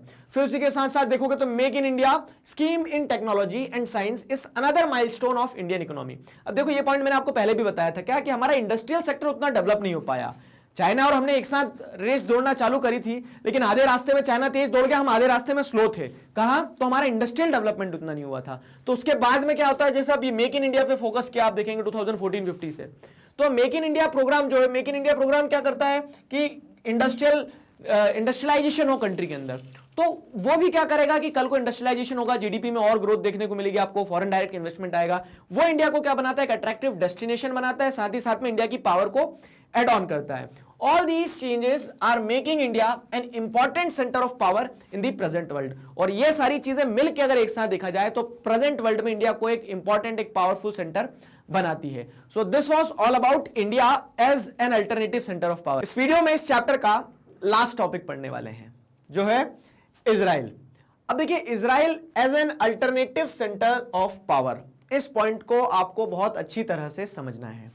अब लास्ट टॉपिक है, और लास्ट टॉपिक में जैसे अगर आप देखेंगे तो हम क्या करें, इस पूरे चैप्टर में new centres of power, alternative centres of power को पढ़ा है। इजराइल कैसे अल्टरनेटिव सेंटर ऑफ पावर हो सकता है, इस चीज को इस वीडियो में हम क्या करने वाले हैं, जानने वाले हैं, समझने वाले हैं। और सारा सब कुछ स्टार्ट करने से पहले आप ये देखो क्या कि यहां पे आपको दिख रहा है इजराइल, वर्ल्ड मैप पे जैसे देखेंगे तो अफ्रीका और एशिया जो है तो उसके बॉर्डर पे आपको क्या देखने को मिलेगा, इजराइल देखने को मिलेगा। इसी को जूम इन करते हैं तो हमें यहां इजराइल दिखेगा, ये दिखा इजराइल रेड कलर में जो मार्क्ड है। अब देखो साइज कितना बड़ा है, हमारे हरियाणा से भी छोटा है, ठीक है, साइज इतना बड़ा है बस, और इसे आप अल्टरनेटिव सेंटर ऑफ पावर बता रहे हैं। ठीक है, वर्ल्ड पॉलिटिक्स में आप इसे न्यू सेंटर ऑफ पावर बता रहे हैं, ऐसा क्या कर दिया, तो वो सारी चीजें भी समझेंगे। और देखो एक पॉइंट और बताता हूं कि मैं आपसे एक्सपेक्ट ये करूंगा कि आप अभी तक के सारे वीडियो देख के आए हो, क्योंकि क्या रहता है कि मैं ये प्रिज्यूम करके चलूंगा कि आपको जो भी पहले चैप्टर में आया है, पहले बुक में जो भी आया है वो सारी चीजें पता है, तो उस हिसाब से कनेक्शन हमारा बनता रहेगा। ठीक है, तो एक सीक्वेंस में पढ़ोगे, फायदे में रहोगे। अब क्या है, तो हम जैसे अगर यहां देखते हैं तो मैंने आपको पहले भी जब यूएस हेजेमनी वाले चैप्टर में हमने डिस्कस करा था, गल्फ वॉर वगैरह होती है, गल्फ वॉर वगैरह जो हो रही है, अरब स्प्रिंग वगैरह जो हो रही है वो तो चल ही रहा है। उसी के साथ साथ में क्या रहता है कि जो अरब नेशंस हैं और इजराइल जो है, इनके बीच में हमेशा क्या रहते हैं, दंगे रहते हैं। मतलब आप देखोगे तो मल्टीपल वॉर जो है लड़ी जाती है, और उन वॉर्स के पीछे का कारण क्या है कि अरब नेशन जो है, इस्लामिक कंट्रीज जो है डोमिनेट कर रही है, और उन इस्लामिक कंट्रीज के बीच में यहाँ पे एक ज्यूइश नेशन आ गया है। ठीक है, यहूदियों का एक देश आ गया है, तो वो, और फिर उसके बाद क्या आ गया, मतलब क्या सर, कहीं से देश ऐसे आते थोड़ी ना, देश तो वहीं रहते हैं। समस्या है यहाँ, समस्या क्या है कि इजराइल 1948 के पहले दुनिया के नक्शे में नहीं था, 1948 में दुनिया के नक्शे में आया, और आज हम उसे अल्टरनेटिव सेंटर ऑफ पावर के फॉर्म में पढ़ रहे हैं। तो ऐसा क्या हुआ, तो इजराइल को स्टैब्लिश किया गया 1948 के बाद में। ठीक है, और क्यों स्टैब्लिश किया गया, तो आप जैसे आप देखो इसके पीछे ऐसी कहानी कि हम इसमें अगर चाहें तो 10 घंटे तक डिस्कशन कर सकते हैं इजराइल के ऊपर, ठीक है। और अधिकतर लोगों को कंफ्यूजन भी रहता है इजराइल से जुड़ा हुआ है, लेकिन वो ये है कि किसी दिन फुर्सत में उस चीज को डिस्कस करेंगे। बाकी अगर समझा जाए ना तो इजराइल जो है, इजराइल के पीछे की सीधी सी कहानी क्या है कि ज्यूस जो है, ठीक है, यहूदी जो होते हैं। अब ज्यूस कौन है? तो ज्यूस एक रिलीजन, मतलब एक रिलीजन है ज्यूइज्म, ठीक है, और उसे को फॉलो करने वाले, ठीक है, जुडाइज्म जो रिलीजन है, तो जुडाइज्म जो रिलीजन है उसी को फॉलो करने वाले जो फॉलोवर्स हैं वो ज्यूस कहलाते हैं, ठीक, वो ज्यूस पीपल कहलाते हैं। और उन्होंने अपना एक धर्म के हिसाब से एक ज्यूस लैंड बनाया है, ठीक है। अब ये ज्यूस लैंड जो है तो वो क्या कंसेप्ट पे बना है कि सारे वर्ल्ड में जितने भी ज्यूस हैं सब आके इजराइल में रह सकते हैं। और ये बनाया गया है वर्ल्ड वॉर 2 के बाद में जो वेस्टर्न पावर्स थे उन्होंने क्या किया, प्रॉमिस किया था कि हम क्या करेंगे, इस तरह से इजराइल स्टैब्लिश करेंगे। और यही क्यों बनाया है? क्योंकि जेरूसलम जो है, तो जेरूसलम क्या है, जेरूसलम को जिससे अगर आप देखोगे तो मल्टीपल रिलीजन्स के लिए, इस्लाम के लिए भी, क्रिश्चियनिटी के लिए भी और जुडाइज्म के लिए भी, सभी के लिए वो क्या है, तीर्थ हो जाता है अपना, ठीक है। और इसी के चलते क्या आप देखते हो, कंफ्लिक्ट है। इसी के चलते वो जो टेंपल कैंपस है उसी के चलते क्या है, वहां मॉस्क भी है, वहां आपको देखने को मिलेगा। तो होली प्लेस जुडाइज्म के लिए भी है, ठीक है, क्रिश्चियंस के लिए भी क्या है, जेरूसलम जो है। तो जैसे अगर आप देखेंगे तो जेरूसलम में क्या होता है, यीशु मसीह का जन्म होता है, आई गेस वही होता है ना। तो इस तरह से क्या है कि सारे रिलीजन के लिए, तीनों रिलीजन के लिए क्या होता है, इंपॉर्टेंट सेंटर बन जाता है। और ये तीनों रिलीजन जो है ना, एक और इंटरेस्टिंग देखो, मरे जा रहे हैं, लड़े जा रहे हैं सारे धर्म आपस में, लेकिन वो ये भूल गए कि रूट्स तो एक ही जगह है। तीनों रिलीजन जो है, तो तीनों रिलीजन को अगर आप पीछे पीछे पीछे जाते जाओगे ना, तो तीनों रिलीजन के जो मैसेंजर्स हैं वो आपस में जुड़े हुए हैं। तीनों रिलीजन की रूट्स एक जगह है, ठीक है। तीनों रिलीजन्स जो हैं तो सेमेटिक सामी धर्म की गिनती में आते हैं। फिर भी क्या है, लेकिन वही है कि सेक्टेरियन कन्फ्लिक्ट्स होते चले गए, विभाजित होते चले गए धर्म, और लोग आज जान दे रहे हैं एक दूसरे के लिए, ले रहे हैं, दे रहे हैं, ठीक है। तो रिलीजियस कन्फ्लिक्ट में इन माय ओपिनियन लड़ना बिल्कुल खराब है यहाँ पे। क्यों? क्योंकि अगर आप रूट्स को देखोगे तो वो एक ही जगह मिलती है स्टिल, ठीक है, स्टिल। लेकिन अगर हम समझे चीजों को, हम उस मतलब डिबेट में ना जाते हुए, तो हमें क्या पढ़ना है, Israel as an alternative centre of power पढ़ना है। तो इजराइल क्या है, यहाँ पे बनाया गया, ठीक। अब बनाए जाने के बाद क्या होता है, Israel has emerged as one of the most powerful nations in the 21st century world in terms of science and technology, defence, intelligence, besides economy. तो देखो इकोनॉमी में भी क्या है, मैंने आपको बताया हरियाणा से भी छोटा देश, लेकिन उसकी इकोनॉमी भी क्या है, प्रॉस्परिंग है, लोगों का पर कैपिटा इनकम अच्छा है, ह्यूमन डेवलपमेंट इंडेक्स अच्छा है, एजुकेशन पे ध्यान दिया गवर्नमेंट ने, ठीक है। अब ये सारा जो हो रहा है तो ऐसा नहीं कि और कोई काम नहीं है, 24/7 आवर्स वो जो रहता है देश, वो क्या है कि थ्रेट में रहता है वॉर्स के, मतलब कहीं से अटैक हो जाए। अगर आप जैसे देखोगे तो पैलेस्टीन जो है ना, यहाँ पे एक चीज और ध्यान रखने वाली कि पैलेस्टीन जो है, ये पैलेस्टीन है, एक समय पे पैलेस्टीन पूरा इधर भी हुआ करता था, गाजा स्ट्रिप, और ये भी हुआ करता था, लेकिन इजराइल ने भी अपनी टेरिटरीज को एक्सपेंड किया। तो वो बहुत कन्फ्लिक्टेड इश्यूज है यहाँ पे, ठीक है, बहुत कन्फ्लिक्ट वाले इश्यूज हैं, हम उसमें ना घुसे। तो जैसे क्या आता है कि पैलेस्टीन से भी हमला होता है, इजराइल से भी हमला होता है, तो उस कारण एक वॉर जोन टाइप की सिचुएशन हमेशा रहती है। तो उन ऑड्स को डिफीट करते हुए इजराइल क्या है, साइंस एंड टेक्नोलॉजी के मामले में, ठीक है, तो सर्विलांस बहुत मजबूत है, सिक्योरिटी सिस्टम बहुत मजबूत है, ठीक। उसके बाद में डिफेंस की बात करो तो क्या कहना है डिफेंस, जैसे मुसाद जो उनकी इंटेलिजेंस एजेंसी है, वर्ल्ड की सबसे अच्छी इंटेलिजेंस एजेंसी की गिनती में आती है, ठीक है, इंटेलिजेंस बिसाइड इकोनॉमी। और इसी के साथ साथ में इकोनॉमी मैंने बताया पर कैपिटा इनकम वगैरह जो है बहुत अच्छी है, ठीक है। तो ये सारे फैक्टर्स क्या है, ये सारे फैक्टर्स इजराइल को एक अल्टरनेटिव सेंटर ऑफ पावर बनाते हैं, और ये बताते हैं कि इतने ऑड्स को डिफीट करते हुए इजराइल क्या है, इमर्ज हुआ है, ठीक। फिर क्या है, situated in the middle of burning politics of West Asian countries, Israel has reached to new heights of global political standing by virtue of its indomitable defence powers, ठीक है, technological innovations, industrialisation and agricultural development. अब देखो एक एक शब्द जो है ना इजराइल की कहानी को बताता है। यहाँ पे क्या है कि वेस्ट एशियन नेशंस के बीच में जो क्राइसिस है उसमें फंसा पड़ा है वो, उन सारी चीजों के बावजूद क्या है, indomitable defence powers, defence power बहुत मजबूत है। डिफेंस पावर की अगर आप बात करें तो आपको ध्यान होगा, रिसेंटली अभी न्यूज में भी था क्या, तो उसका जो आयरन डोम वाला सिस्टम है वो बहुत चर्चा में आया था। क्या था, लोगों को लगता था क्या पूरे देश के ऊपर आयरन डोम बन जाता है, ऐसा कुछ नहीं, लेकिन उसकी डिफेंस टेक्नोलॉजी जो क्या है मिसाइल्स को ऊपर ही खत्म कर देती है, वो आयरन डोम बोला जाता है उसको। तो पावर की बात करना, टेक्नोलॉजिकल इनोवेशन की अगर हम बात करें तो बहुत सारी टेक्नोलॉजी, बहुत सारे वेपन्स जो है, इंडिया कितना बड़ा है साइज में, जीडीपी में, सारी चीजों में, लेकिन वो क्या करता है, इजराइल से वेपन्स इंपोर्ट करता है। फिर इंडस्ट्रियलाइजेशन एंड एग्रीकल्चरल डेवलपमेंट। अब क्या है, एक तरह से डेजर्ट है इजराइल, एक तरह से डेजर्ट है, सलाइन वाटर है आजू बाजू में, पूरा पानी की कमी है, लेकिन उसके बावजूद भी सक्सेसफुली एग्रीकल्चरल डेवलपमेंट यहां देखने को मिलता है, डेट पाम्स वगैरह जो है। उसके बाद में उन्होंने क्या किया है, अडेप्टिव फार्मिंग पे फोकस किया, और एग्रीकल्चरल सेक्टर भी मजबूत है, एक्सपोर्ट करते हैं एग्रीकल्चरल प्रोडक्ट्स। तो these all factors make Israel N alternative centre of power, ठीक है।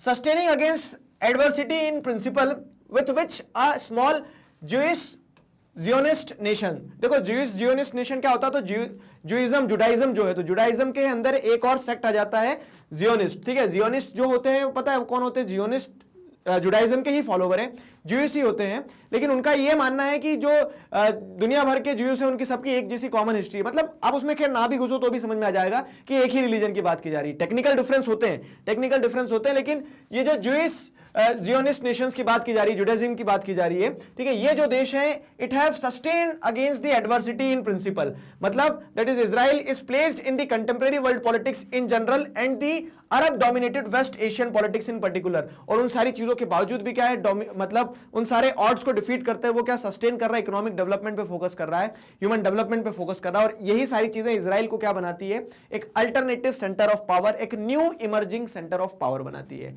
ठीक। So this was all about the chapter हमारा फाइनली यहाँ पे कंप्लीट होता है। I hope you are enjoying, ठीक है। और आपने इस चैप्टर को अच्छी तरह से पढ़ा है, काफी अच्छी तरह से।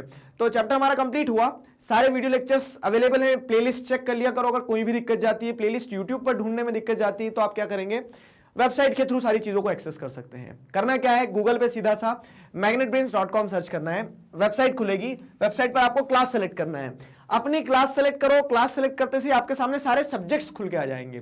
तो जो भी सब्जेक्ट आपको पढ़ना है, सब्जेक्ट तय करो, उस सब्जेक्ट के अंदर चैप्टर, टॉपिक, सारा सब कुछ होगा।